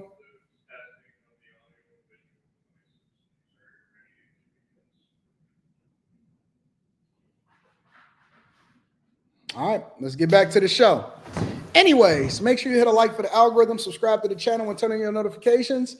Let's go ahead and get to it. I'm going to read Super Chat shortly, but I want to get to the next story. So, in addition to AOC being mad, right after that, we just get right back into it. In addition to AOC being mad, Trump recently had a Q&A inside of the Oval Office. Now, we know that Trump is the most transparent president of all time. The most transparent president of all time. All right. He takes questions. He does Q&As. He doesn't run from the media. He actually engages with the media. He loves the media. He loves it when you ask him questions. And so I find that to be refreshing. And one of the things that they asked him about was this whole tariff war and everything that was going on with Canada. And so I wanted to share that with you guys because that was a part of the Q&A that I actually seen. Make sure you hit a like for the algorithm, subscribe to the channel, and turn on your notifications. This was Trump being asked about Canada, a tariff war, And what's the state of it with everybody in shambles saying, oh my God, I don't know what's going on, what's happening? This is what happened. Thank you, Mr. President. A representative of Canada, the finance minister, are in town and will meet members of your administration during the day. Any chances that you will ban on the tariffs on aluminum and the ones that are planned for April 2nd? No. You are not going to change your No, mind? not. Look, we've been ripped off for years, and we're not going to be ripped off anymore. No, I'm not going to bend at all. Aluminum or steel or cars, we're not going to bend. We've been ripped off as a country for many, many years. We've been subjected to costs that we shouldn't be subjected to. In the case of Canada, we're spending $200 billion a year to subsidize Canada. I love Canada. I love the people of Canada. I have many friends in Canada. The great one, Wayne Gretzky, the great. Hey, how good is Wayne Gretzky? Shout out to Wayne Gretzky. He's the great one. But we have, I know many people from Canada that are good friends of mine. But, you know, the United States can't subsidize a country for $200 billion a year. We don't need their cars. We don't need their energy. We don't need their lumber. We don't need anything that they give. We do it because we want to be helpful, but it comes a point when you just can't do that. You have to run your own country. And to be honest with you, Canada only works as a state. We don't need anything they have. As a state, it would be one of the great states anyway. This would be the most incredible country visually. If you look at a map, they drew an artificial line right through it between Canada and the US, just a straight artificial line. Somebody did it a long time ago. Many, many decades ago, and makes no sense. It's so perfect as a great and cherished state. Keeping "O Canada," the national anthem. I love it. I think it's great. Keep it. But it'll be for the state, one of our greatest states, maybe our greatest state. But why should we subsidize another country for $200 billion? It costs us $200 billion a year. And again, we don't need their lumber. We don't need their energy. We have more than they do. We don't need anything. We don't need their cars. I'd much rather make the cars here. And there's not a thing that we need. Now, there'll be a little disruption, but it won't be very long. But they need us. We really don't need them.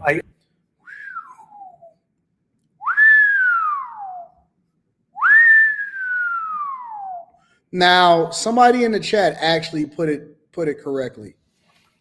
They said, yo, Trump is really serious about this whole 51st state thing. Trump is really serious about this whole 51st state thing. Now, let me make a pitch to my Canadians, and I'm looking at y'all across the border. I can see y'all driving American cars over there. I see the Canadian flag. Can y'all see the Canadian flag over here? Let me see if y'all can see the Canadian flag. Can y'all see the Canadian flag? There's the American flag right there. And the Canadian flag is right behind it. See that? See the Canadian flag over there? As I'm looking at my Canadian neighbors, okay? As I look at my Canadian neighbors, you guys are an awesome place. You're an awesome state. Or at least that's what Trump said, y'all state. You guys have an awesome state, and we love you, but for whatever reason, and this is the reason why dude ain't tripping, we really don't need, you know what we treat Canada like? Canada is like, honestly, it's a really good girlfriend. It's a really, really good girlfriend, but not quite good enough to actually marry. But you know what? After dating you for a long time and we have multiple different children together, and I've spent a lot of money on you. And again, I'm trying to make this relatable so you guys can understand exactly where we come from as Americans. I've spent a lot of money on you, and we getting older. And so I want you to come on in and move in. I've let you have your own house for a long time. So you know what? Come on in and move in. I might as well utilize your credit. You know what I'm saying? I might as well take care of business.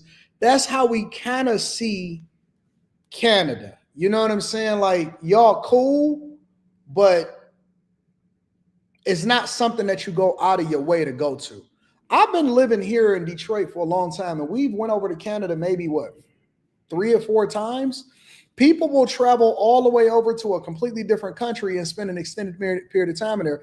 But majority of Detroiters probably has never even been across the Ambassador Bridge, gone down through the tunnel, and probably will never go over the Gordie Howe Bridge to go over there. Look, you see that? You see that Caesars? That's a casino right there. It's a casino right there. That's Caesars Casino. Caesars Casino. But guess what? Guess what? We got 3 casinos literally right up the street. I could see one right there. That's Motor City right there. That's MGM right there down the street. You know what I'm saying? It's like, yeah, it's cool to see the casinos and stuff like that, but we got our own realistically, and we got more casinos than y'all. So what Trump is basically saying, and I'm surprised that he said this, I shouldn't be surprised, because this is just the Trump way, but it's not a way that we're used to seeing presidents communicate just so direct and matter of fact. What Trump is basically saying to Canadians is, listen, aren't y'all tired of this liberal party that y'all been subjected to? Aren't you tired of high taxes? Aren't you tired of them making veiled threats that we don't even pay attention to, that they then have to pull back on after we say we're going to do reciprocal tariffs? You guys can't even really protect yourselves. You know what I'm saying? So then it's like, listen, we've been subsidizing you, taking care of you, paying for you, and all of this stuff for a long time. At what point are you going to get on board and get yourself together? You're going to still be a rogue agent, right? Because at some point, we're going to have to start cutting y'all off if you're going to be a rogue agent. I've been taking care of you for a long time. You've been living in my places for a long time. I've been subsidizing your lifestyle. And now you're going to sit there and threaten me talking about you going to leave me? No, I'll leave you first. I'll leave you first. You just my baby mama. I can get another you. You know what I'm saying? You're going to be homeless out here. Y'all don't want to be homeless. I'm looking at y'all. I see y'all. Again, I see all of these little dots over there in Canada and people walking across the street and stuff like that. I think that y'all are an awesome country, but you know what I'm saying? Honestly, and again, I'm telling you that the goal of the Trump administration is they want to, Trump is laying it out clearly for y'all, and y'all really not catching it. It's as clear as day. Y'all basically trying to prolong the inevitable. And what we are telling these other people in these businesses, because when Trump talks, he's not talking to Canada, he's not talking to the prime minister, he's not talking to Mexico's Claudia Sheinbaum, he's not talking to any of y'all. He's basically finessing y'all. And what he's telling y'all is that we're really wanting y'all business. We want y'all companies. We want everything that comes along with that. But we don't necessarily care about whether or not y'all come along or not. Y'all can come along. If y'all are going to come along, then you need to pay a membership, because we basically take in and we spend over $20 trillion of the world's resources. And so we are the biggest consumers in the world. And if you want to do business with us, then you're going to have to basically get on board. And in addition to that, we also want y'all companies to come over here and invest inside of the United States of America. That's basically what it is. Nobody, and I mean 0 people. Remember when Canada said that they was going to do surcharges and they was going to cut off the electricity to Michigan and stuff like that? Nobody panicked. You know what we did? We had a good time. 3-1. I'm right here. I'm looking at y'all. 3-1-3 day. We had a good time. We partied. We went ice skating. We went to the Pistons games. We walked downtown. Everything was continuing to go on. Nobody, and I mean absolutely 0 people. 0 people. And I love my Canadians. Shout out to all of the people that subscribe to the channel and the bag chasers. You know how many people was concerned in Detroit? You know how many people was actually tripping out? 0. Nobody flipped out and was like, oh my God, they're going to turn the power out over here. Nobody cared. And when I say nobody, I mean nobody cared. Nobody tripped. Nobody blinked the eye. Nobody was sitting here doing posts calling out, oh, Canada, don't turn up. We was like, that's cool. So what you doing for dinner tonight? You sure you want to go out? What we doing? Let's go get it. We was chilling. We never tripped. So, it's good for y'all. I think that Trump is absolutely right. Shout out to my Canadians. I think that y'all should become, I don't know. Do y'all want Canada as the 51st state though? Anyways, make sure y'all hit a like for the algorithm, subscribe to the channel and turn on your notifications. Let me read some of these super chats and then we're going to go over to the next part of the show. Hey, Anton, are you coming to New York? Oh my God. You want me to come to New York this weekend? Y'all got protesters over there this weekend. That fire alarm sound like Prince. Alarm sound like the maid on the Jetsons. AI waiting for you to get in line. Fire alarm equal women in a nutshell. Brother AD, just hold tight, fam. We'll get through it. I'm here, Jay Hunter. I'm here, big dog. No pants. Shout out to y'all. Oh, that's why you mad. You naked. I'm not naked. I have on briefs. All right. I got on my Hanes briefs. Keep everything nice and controlled. Keith Murphy, the Unbeat, says Congress is actually the most wasteful and fraudulent entity in the federal government. Second will be the Department of Defense. Those are where the Doge should have started. No, you got to ramp up. You have to ramp up. You can't stay there. We'll get there. Social Security employees are officially given notice. Telework has been terminated. They return to the office May 17th. Man, this is funny as F. Button-ups and his boxers on. Briefs. March 17th on a Monday. No pants gang. Shout out to Messi. I got some beautiful thighs, man. I wish I could show them to you. It's not on after hours. I'll show y'all my thighs on after hours tonight. Tune in on after hours. Free balling, says Hot Don John. So now after prayer, we need to do a thigh slap test. Holy, this is the best show ever. You are now Captain Underpants. You have to stay on point at all times. I always say when I was doing one of my live streams, current trade agreement was done by Trump in 2020. So how were we getting ripped off? It was renegotiated based off of a bad deal from NAFTA. The North American Free Trade Agreement it was just a stopgap. It wasn't just something that was supposed to be permanent. Nairobi says if you weren't a podcaster, you wouldn't go for that. That's sucker type stuff. And you ain't that. That's why I rock with you, big dog. Keep up the good work, my brother. Shout out to Nairobi. Never had any interest of going to Canada. I think I'm going to go to Canada this weekend. We don't know. Rich Steve says Trump like Suge Knight when he was on stage at the award show telling rappers to come to death row.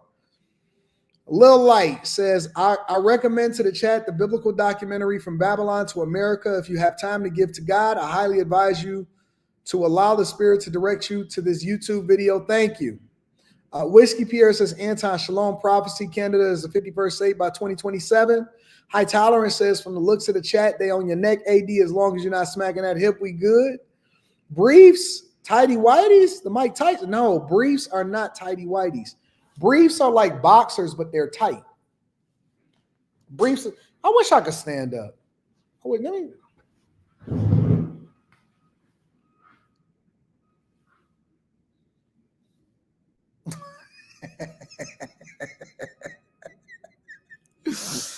Oh man, let me.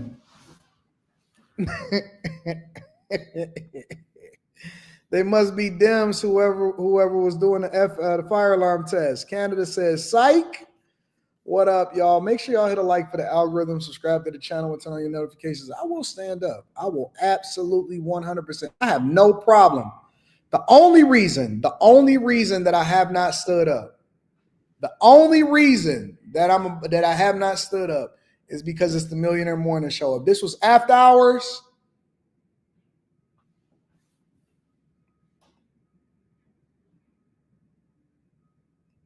guys that are for the Patreon. You coming on after hours tonight, Probin? I'm gonna give you a show. I got you. After hours tonight. After hours tonight. All right.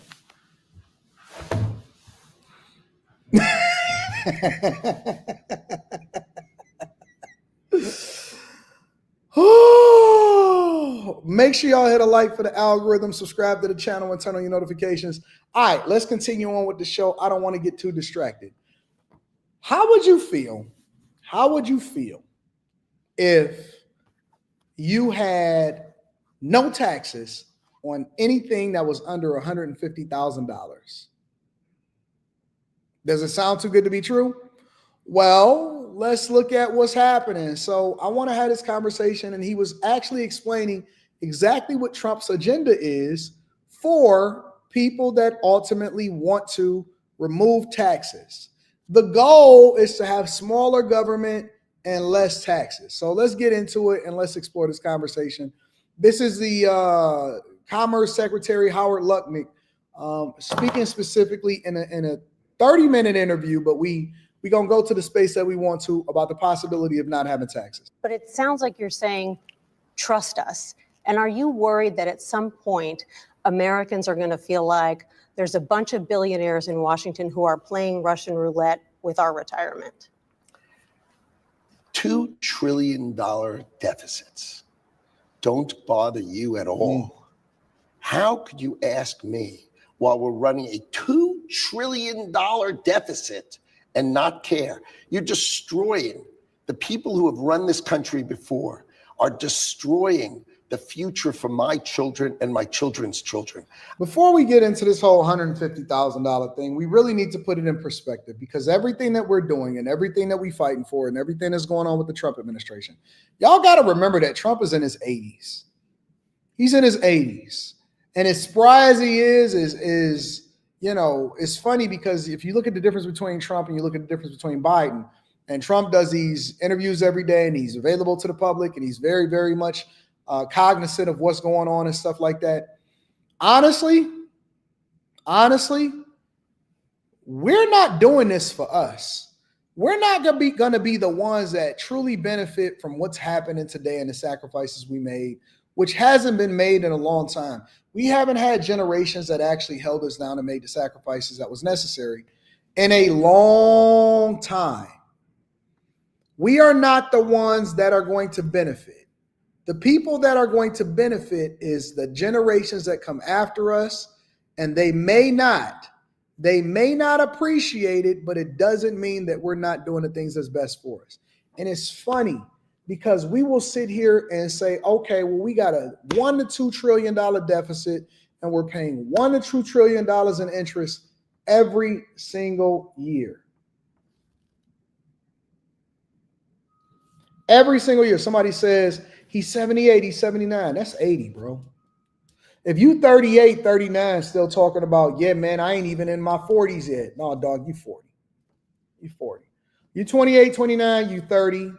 This is what we do. We round up.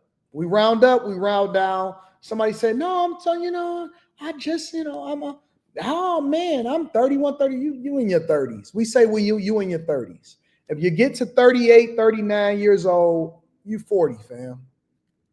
You already there. We just haven't officially crowned you yet. You know what I'm saying?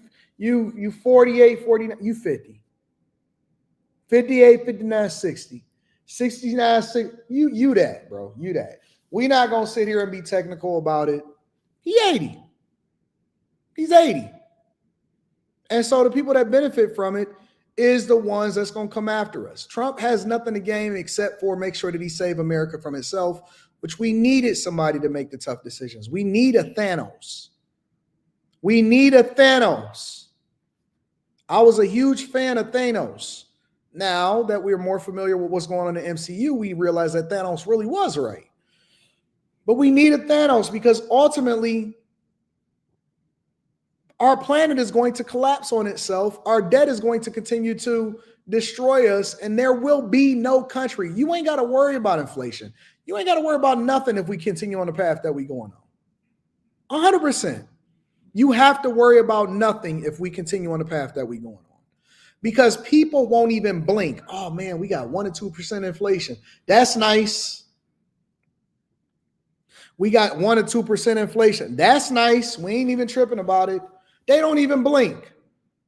But then when we say, hey, man, we need to make the adjustment, no taxes on tips or something. What? Sounds too good to be true. We are in a crisis here in the United States of America. That's the facts. I can't have a 50, 75. We have a $36 trillion deficit. And we used to run deficits of 400 billion. Now 2 trillion, everybody's like, who cares? I tell you what, who cares? Donald Trump cares. And when we balance the budget, you know what that means? That means our deficits stop. Interest rates come smashing down. His goal is to have external revenue. You know, the way I think about it, we all are so used to paying taxes. We're so used to it. We have like Stockholm syndrome. You know, don't stop the Internal Revenue Service, God forbid. How about this? The rest of the world leans on our economy, breathes off our economy. Not only is our economy $29 trillion GDP, but we consume $20 trillion a year. We are the buyer of everybody's stuff. We buy everybody's stuff. So who's more important? The people who sell stuff or the people who buy stuff? I thought that the customer was always right.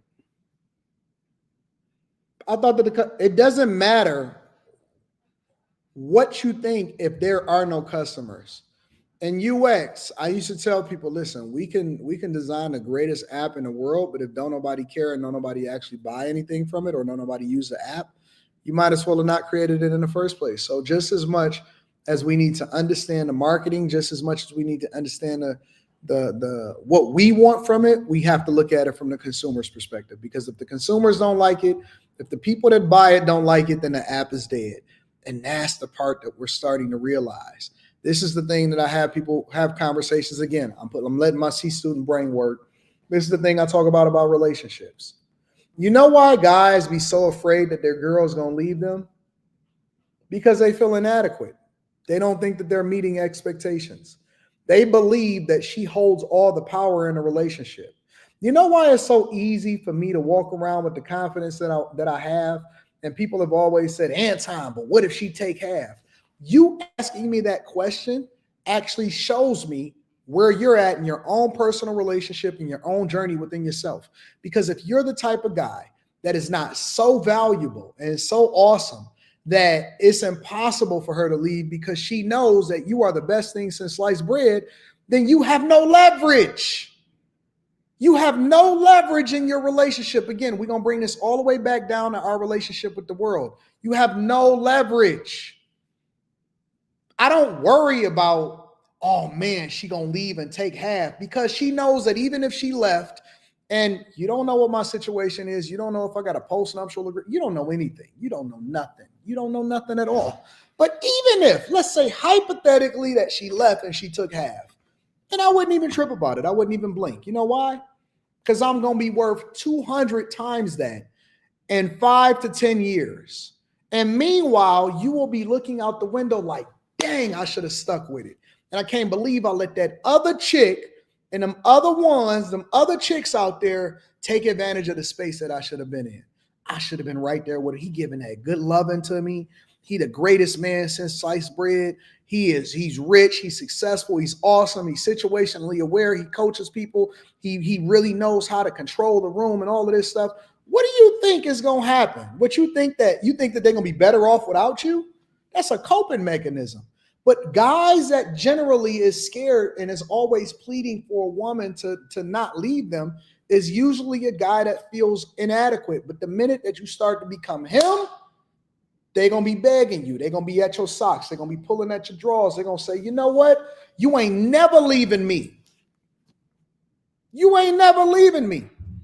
And it's similar to what's going on with the United States of America and the rest of the world. At some point, we had to realize that, wait a minute, I'm him. We are him. Why are we cowering down and giving other people money to be our friends? That's basically what we're doing. We got the strongest military, the most advanced military in the world. We have all of the technology. We got all of the leverage. We got all of the buying power. We've been winning since the beginning of time. And we're sitting here fretting about whether or not somebody is going to still be our friend when we're paying them, and we can actually save money if we cut off the dead weight and put it back into our own citizens and our own economy. At some point, you got to wake up and you know what the scariest thing is for a woman, which is the scariest thing for another country that's been taking advantage of us for a long time is when you realize that you're really him, because she got a decision to make. So now she can embrace you and really ride the ride of what you're going to grow to become, or she can be scared that she's not adequate enough to still be with you and she doesn't meet the expectations. And that's the decision that these other countries are going to have to make, is that do you ride the ride? Do you ride the wave? Do you still rock out with the United States of America? Because businesses are coming here, and we finally woke up and realized, wait a minute, masculinity isn't toxic. Donald Trump isn't toxic. People aren't toxic because they actually stand up for American citizens. We're not just going to keep on giving all of this money to Ukraine and letting them continue this war to make other people rich that's not even inside of the United States of America. Wait. We got our own lumber. We got our own oil. We got our own steel mills. We got our own aluminum factories, and they only operating to where we only taking advantage of them at 16% of all of the aluminum and steel that we make inside of the United States of America. Why are we buying outside when I can do business with the people that's right next to me? And so at some point now, even against everybody else's wishes, because when I see all of these Democrats, I see these liberal women that continue to vote for Kamala Harris and the Democrats election after election after election, they're hoping that we don't wake up. Because if you wake up, then we're going to start evaluating people. We're going to start doing evaluations and spot checks to figure out, wait a minute, so are you adding value into my life, or are you just a leech? When you go through your friends list, go through your phone. I tell people that's on coaching calls a lot of times, go through your phone and look at your friends list. Look at the people that you interact with on a regular basis. Look at the people that's in your group chats.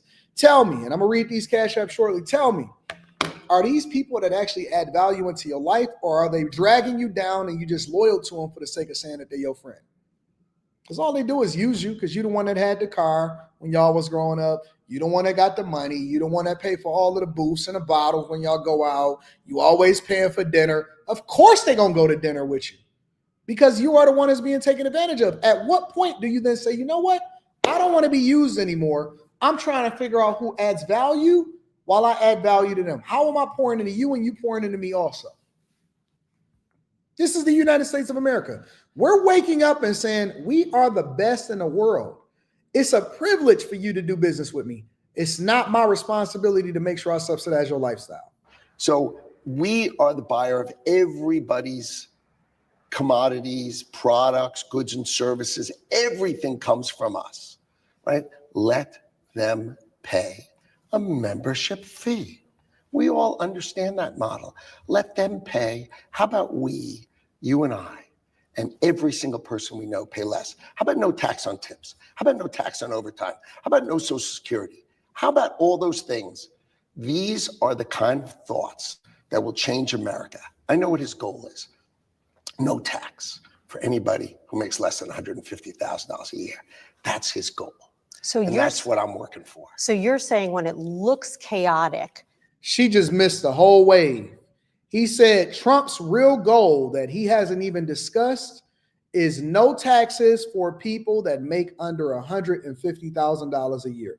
We should be so prosperous as a nation that we should be sharing in profits, growing, actually booming when it comes to our economies, not putting money in everybody else's pocket, not having fraud, waste, and abuse, not abusing our own American economy, creating jobs and creating a future for generations to come. And you shouldn't even be paying taxes on $150,000 a year or less. That is the goal. But they don't want you to have that conversation. The Democrats is dead set on censoring. They would never, ever have Howard Lutnick come up to their platforms to have this conversation at all. You would never see this on MSNBC. You would never see this on CNN. But then they'll walk around and say, it's the billionaire and billionaire class, and the rich people need to pay their fair share. No, we just need to let Trump do what he's supposed to do. And unpredictable from the outside that there actually is a master plan when it comes to these tariffs? It is not chaotic. And the only one who thinks it's chaotic is someone who's being silly. He said reciprocal tariffs. Nobody expected him to announce 50% tariffs this morning. He needed to break some guy in Ontario who said he was going to tax American energy 25%. The president of the United States in the White House says, oh, no, you won't, and breaks him. Breaks him in what? By a tweet and a truth. And you think that's chaotic? You know what I think that is? I think that is the thank God we have a president who's taking care of us. Because if you were in one of those states and you thought your energy prices were going to go up 25%, and you said, where's the president? And all of a sudden he came down like thunder to make that end, you'd say, cool. I'm glad that's the guy in the White House. And that's what we've got. The president does seem like he's preparing the nation for some short-term pain. He calls it a disturbance. How much pain should Americans brace for? How much will inflation go up, and for how long? Okay, if you balance the budget, it's not inflation. Tariffs do not create inflation. Printing extra money creates inflation. Facts. And I try to describe it. Facts. Printing extra money creates inflation, meaning that the value of your dollar, your buying power goes down the more that we print money in order to pay off bills that we don't have anything to back it by. Printing money is the thing that creates inflation. It's not tariffs. Thank you. Somebody that actually understands how money works. Printing money is what creates inflation. That means that your buying power, and you don't get raises to be commensurate with your buying power, which is one of the ways that they keep you poor. They tax you to death, and then they keep you poor because your buying power. Remember when Kamala Harris was saying, oh, I'm building 3 million new homes and all of this stuff? They didn't say we was going to get rid of the things that was causing for us to have high costs and can't afford homes in the first place. They didn't solve for the problem. They said that we was going to put a Band-Aid over the solution. It's not that we don't have enough homes for people to be able to buy. It's that you don't have the ability to buy it because you have an affordability crisis. You can't afford it. You can't afford it. That is the problem. If people don't understand how money works, then what makes you think that we can have these conversations with them? We all had $1 trillion, and that's all the money that was there. Okay? And your shoes had a tariff, and my shoes didn't. Then my shoes would just be cheaper than yours. But that's not inflation. Whereas if I give everybody $2 trillion, both our shoes are more expensive right now, right away. So printing less money is less inflation. Okay? Tariffs make American-made goods cheaper. Imagine saying that. I saw someone complain this morning. A construction company was complaining this morning, and they said, now we have to buy American lumber and hire American people. And he was complaining, and I thought, now that's humor. Sure, you can't find in the world something cheaper, but you might have to hire an American. And you know what? If you have to pay him a little more, that's what President Trump is all about. And you know what's so funny about that? With all of these companies, think about it. For all of my Democrats and my liberals that's in the chat right now when we having this conversation, think about it from this lens. For years, y'all have leaned into the idea that we need to be paying a fair wage and we need to make sure that we raise up the standard of living. And y'all been protesting for $15 and $20 and $25 an hour at fast food joints. And you saying that every American worker deserves a livable wage. Well, isn't that what we're doing by naturally bringing American jobs back to the United States of America and forcing business owners and companies to then pay and use American workers as the standard instead of outsourcing and going to people outside of the United States of America for whatever it is that we need as workers, for what we need with goods. Now we're saying, hey, listen, you can't go over to somewhere else and do business with them. If you want products, you have to buy it from the lumber guy up the street. You got to hire the electrician that just got out of school to help build the building that you're building. You got to hire the developer that just got out of school to develop the application or to service your information and technology department. You got to make sure that you hire this person as your janitor. You got to hire this floor guy. You got to go over there and build this. I'm watching American workers literally in Detroit build buildings right now So now we have to actually spend money with Americans, which also creates its own economy. What that does is it forces people, or it incentivizes people to take advantage of an opportunity that is there. You have to fill a need. You have to fill a void. That's how you get rich. That's the whole purpose of starting a business, is that you see a need, you see a void that's not being filled, you create that dynamic, and then you offer that service for whatever it is that the market rate is paying for it. And if it's a scarce service, then that means that you can charge more. It means that you can charge more. So now you have to actually hire Americans.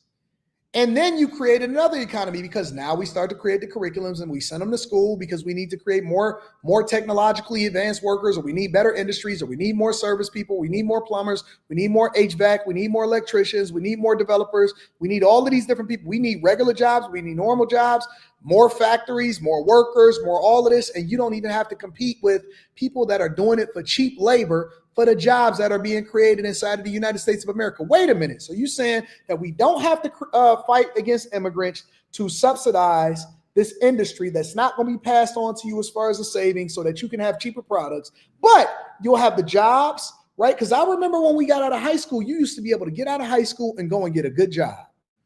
And then if you wanted to further your education because you had greater aspirations, then you were able to go to school, right? But you had them both. And the American worker, the person that just got a regular job, they wasn't looked down upon. It didn't matter whether or not you had an education. You were still human because you had the ability to go and buy a home, buy a car, take care of your family, and have fun on the weekends. Now we're basically complaining that we're creating the economy that allows for us to pay higher wages without artificially inflating it and forcing business owners to then subsidize the lifestyle of people that are going into these fast food jobs. Then that's how you close down. But then you also create another economy, because now people have more money. So when they have more money, they go and buy more products. They go and spend. When people have income that they don't have to use to be able to survive, then that's when they buy cars, they buy products, they go to the store, they can go and do this. Instead of them going over to this place, they can go over to your store and be able to buy your meat, or you can open up a grocery store. You do this. We used to be interdependent on each other, not outside sources. And we used to have our own infrastructure. We used to be interdependent. You had a guy that was your neighbor that was the butcher. You had a guy that was your neighbor that also worked at the bank.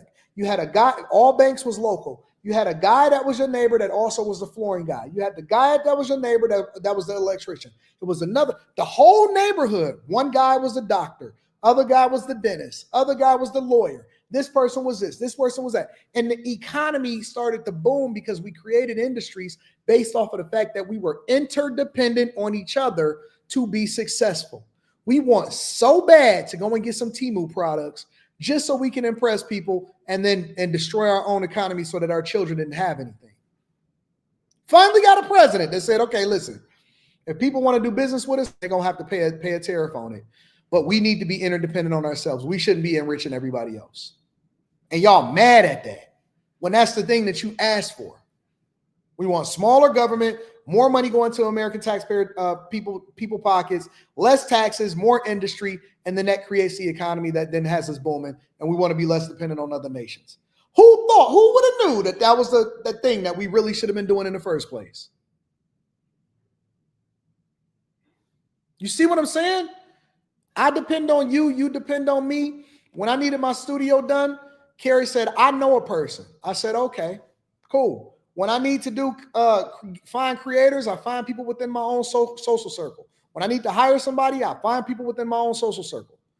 You know what I'm saying? Like, we all gonna keep the money, all money in. We need. We don't need other people. If they want to do business with us, then they need to make sure that they get on board, not us get on board with them. I don't want to be European. I don't want to be anybody else. I don't want to hang out with y'all. I can go and see y'all culture, but I'm coming home. Because all of my money, that's why I didn't move out of the city. Why would I go to another city that it didn't raise me and didn't pour into me? Why would I move to another city, right, that didn't raise me, didn't pour into me, and put money into their economy? I'm going to move to LA and continue to enrich people over there in LA. I'm going to move to Miami. No, I can have something over in Miami. I can go and visit. I can go and take care of business. I can be in there. But I went to Detroit public schools. So when I became rich, I'm not going to be a brain drain. I'm going to pour back into my community and I'm going to circulate that American dollar.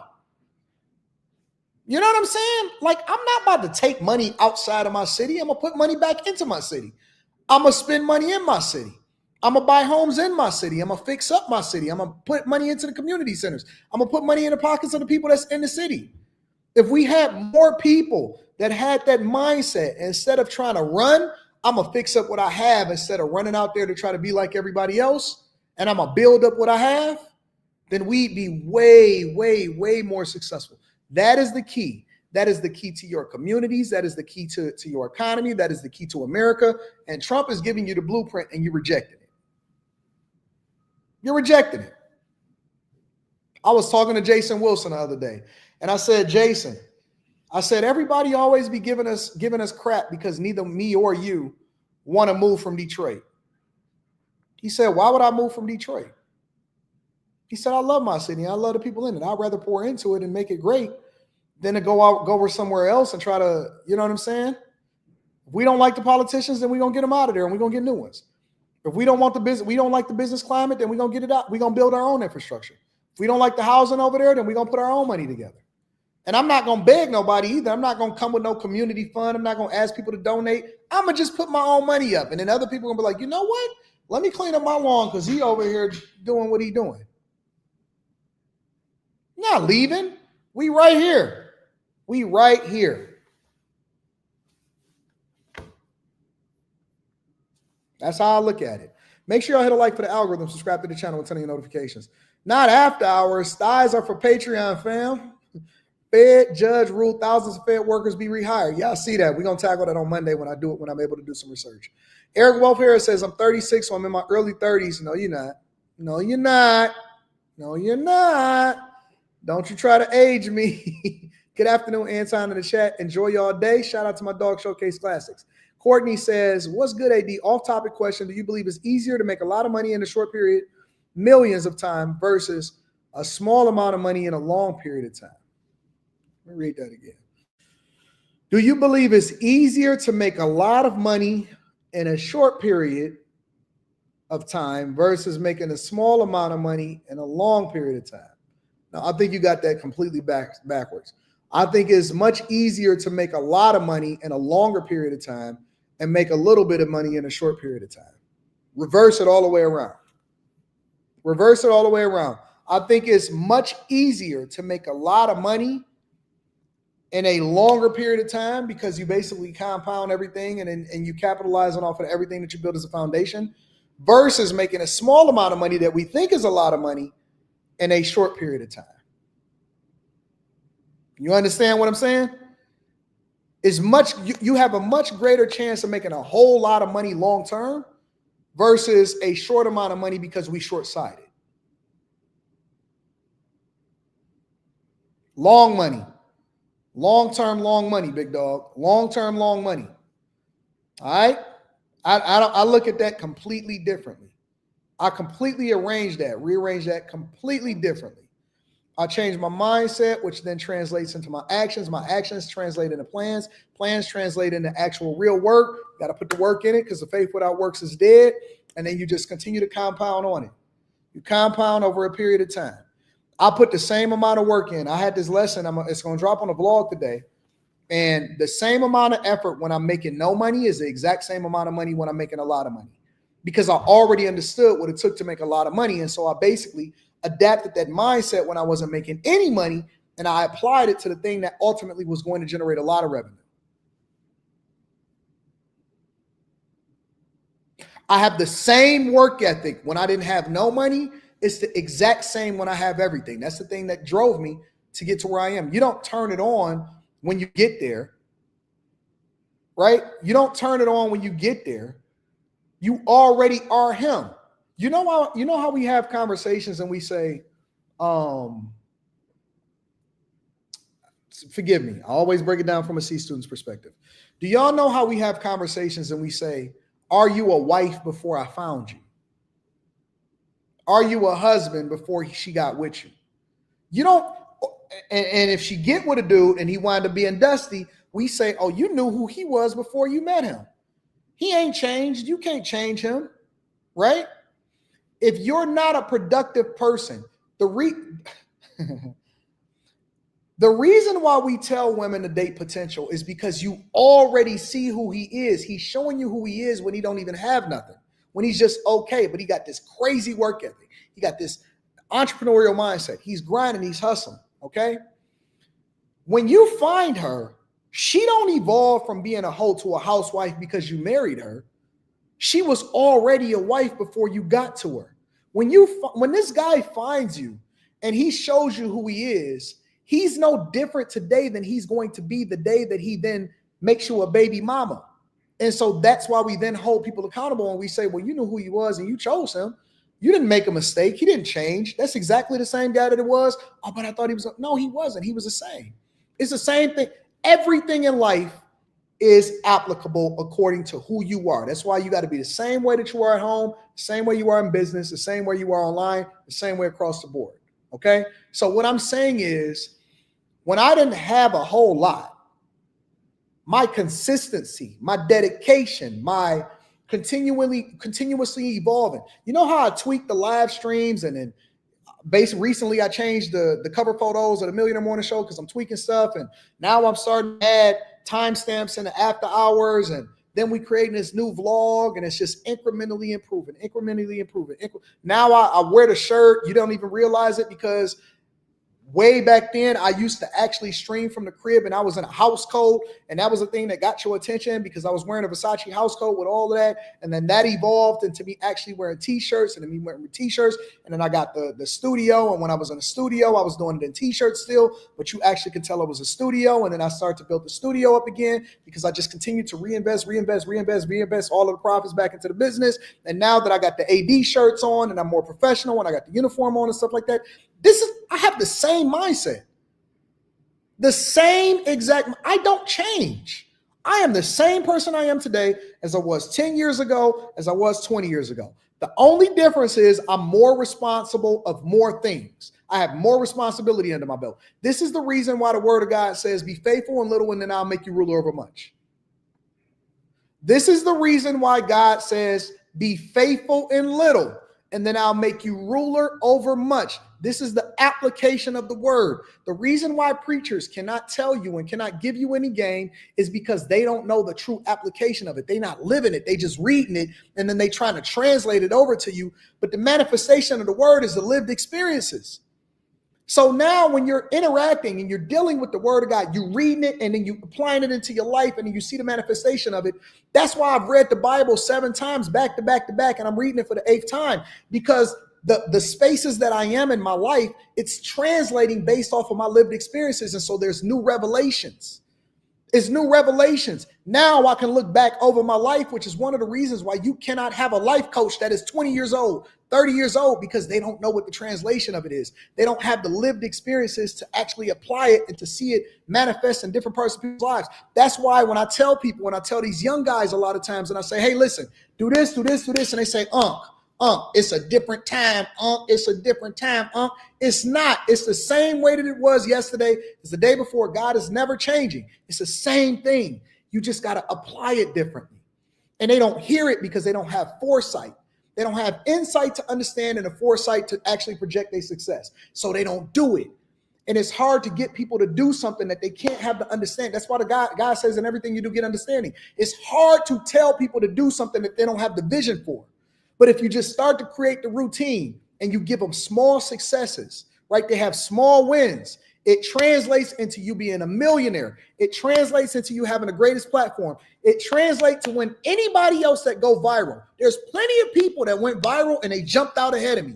They'll get an extra 200,000 subscribers. They get an extra 300,000 subscribers. Guess what? I caught up and I passed them still.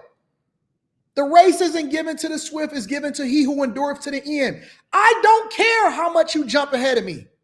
I don't care how much you jump out. I don't care if you have a viral moment and then you get 200 or 300 more subscribers. I'm coming anyway. and I'm just going to chug along, and I'm just going to chill, and I'm going to keep implementing, and I'm going to keep innovating, and I'm going to keep on modifying, and I'm going to keep on becoming a better version, and I'm going to keep on becoming a better orator, and I'm going to keep on doing what I'm doing, and I'm going to create this, and I'm going to create that, and I never actually go back. I go forward, and I'm so focused, and people think that they're going to tear you down, and I'm going to make a live stream about you. I'll create this live. It don't matter. I'm going to continue to go forward. There is nothing you can do to stop me. You can jump ahead, but I'm still coming forward. I am going to catch you. I am going to pass you, and I am going to take off. Plenty of people came in the game at the same time as me. Plenty of people beat me and they took off. I'm coming no matter what. The only thing that matters is the consistency.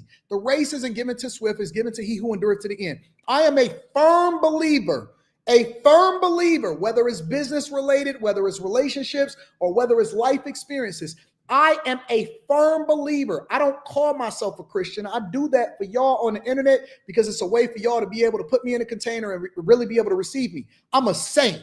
A saint listens and applies everything that is in the word of God. They don't pick and choose the parts that they believe. They embrace the whole thing. A saint embraces every single piece of the word and they apply it. So when I'm living my life is supposed to be a manifestation of it. I don't have to tell you, hey, man, I'm here to preach, or I'm here to do this, or I'm here to do that. You should see it on me. You should know it by their fruits. It's why it's so easy for me to be able to call out the people like the Umar Johnsons and stuff, because I know that he ain't living it. He talking it because it's profitable for him. I don't have to worry about the profit because I seek ye first the kingdom of God and his righteousness, and everything else is going to be added unto me anyway. All I got to do is do it. I just got to show up because I'm going to do what I do. I'm going to do what I do every single day, and there's nothing that you can do about it. The only thing you can do is either get out of my way, and I predicted this. I told y'all, I've been telling y'all for years, I'm going to do this, and I'm going to do that, and I'm going to do this, and I'm going to do that, and this is what it's going to be. And you only at the tip of the iceberg, and this is what we're going to translate into. This ain't by mistake. My life ain't no mistake. My life is very intentional. Let me tell you something. I'm going to share this with y'all, and then we're going to get up out of here because I had something else I was going to talk about, but I'm going to get up out of here. I had somebody send me something that was, and I truly believe in prophecy. I truly believe in prophecy. I had somebody send me something yesterday or the day before yesterday. I had somebody send me something yesterday, and it was a check. It was, somebody that, in the church, especially in the Pentecostal church, prophecy is a real thing. And not only is it a prophecy, but it's also a translation that's applicable to it. And they sent me this. And this was the thing that they sent me. It said, I had a dream that my phone rang, and it was Anton's number, and there was a woman that was screaming on the other side of the fence. On the other side of the phone. And they were saying, he's gone. Started to give CPR for what seemed like 30 minutes, and then I woke up. This was the translation of it. Now, I don't usually share stuff like this, but I'm going to be absolutely transparent with y'all. This is the translation of it. Stress. Too much stress. Other people's stress, not your own. Get it together now. Healthy. We need you healthy. So much more life ahead of you. So much left to do in life. So now I listen to that and I take it in. So I have to now be mindful of the people that surround me, the people that cause me stress. I also have to be healthier. I got to make sure that I'm in a gym because I know that there's more for me to do on this earth. And so the only thing that I care about when I wake up in the morning and I have these conversations with God, the only thing I care about and the only thing I ask for is to bless my health, to catch up with my wealth, and give me what it is that I need in order to be successful and do what I'm supposed to do so that I can ultimately change the world, because I am absolutely positively going to change the world. God guides me in everything that I do. Everything that I do, it is guided. Everything that I do, it is guided. It is intentional. The people in my life are supposed to be in my life. The people that surround me is supposed to be there for a reason. The people that did me dirty, they were supposed to be that. They were absolutely supposed to be there and do exactly what they did. And I don't even hate them for it, because all they did, their heart was hardened so that the miracles can be performed. If they don't do what they don't do, then I don't break out and do what it is that I do. If you did me dirty in the past, I don't hold it against you. That was your purpose in life. Your purpose in life was to do me dirty so I can use you as a stepping stone and get to the next spaces that I'm supposed to be. I don't hold that against you. I don't hold that against you. That ain't your fault. You was only supposed to be there for a season. You're not supposed to be here for the rest of my life. I loved you. And now I move on. You a season. Anyways, let me move on. Listen, I love y'all. I appreciate y'all. Let me read some of these super chats. I know I kind of went off on a tangent.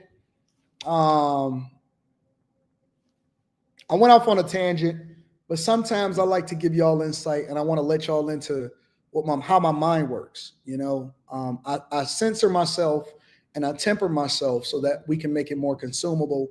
And I also understand my audience, and I understand that we have a whole lot of people from a lot of different places.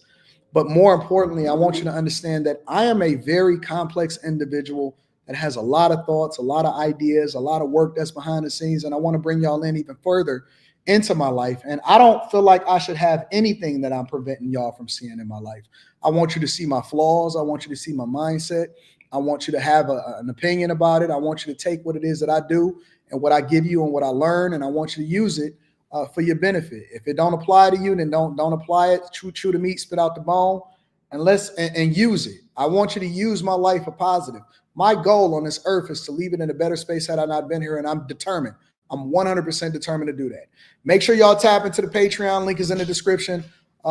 We should be doing a video or doing a live stream this weekend. I'm on it, man. I'm on it. We got to get it. We got to get to it. All right.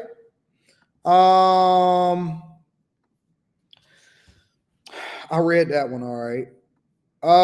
Imagine Anton closing the refrigerator door. Oh, no, I'm not closing the door with my hips. President Trump ain't no chump. Keith Murray says Canada got added. That would be a huge liberal voting base. Republicans wouldn't want that. Canada would be California on steroids.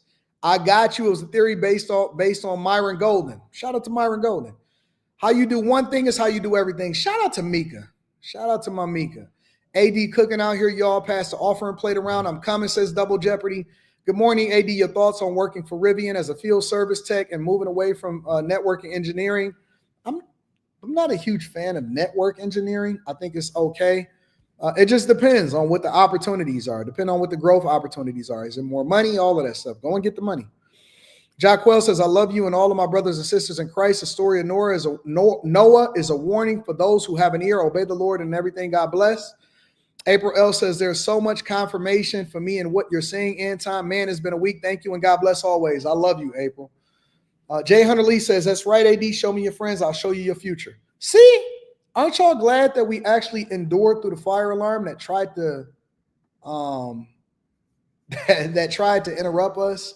So anyways, I love y'all. I appreciate y'all. After hours tonight, y'all. Let's get it. I love y'all. Stay focused. Let's get to it.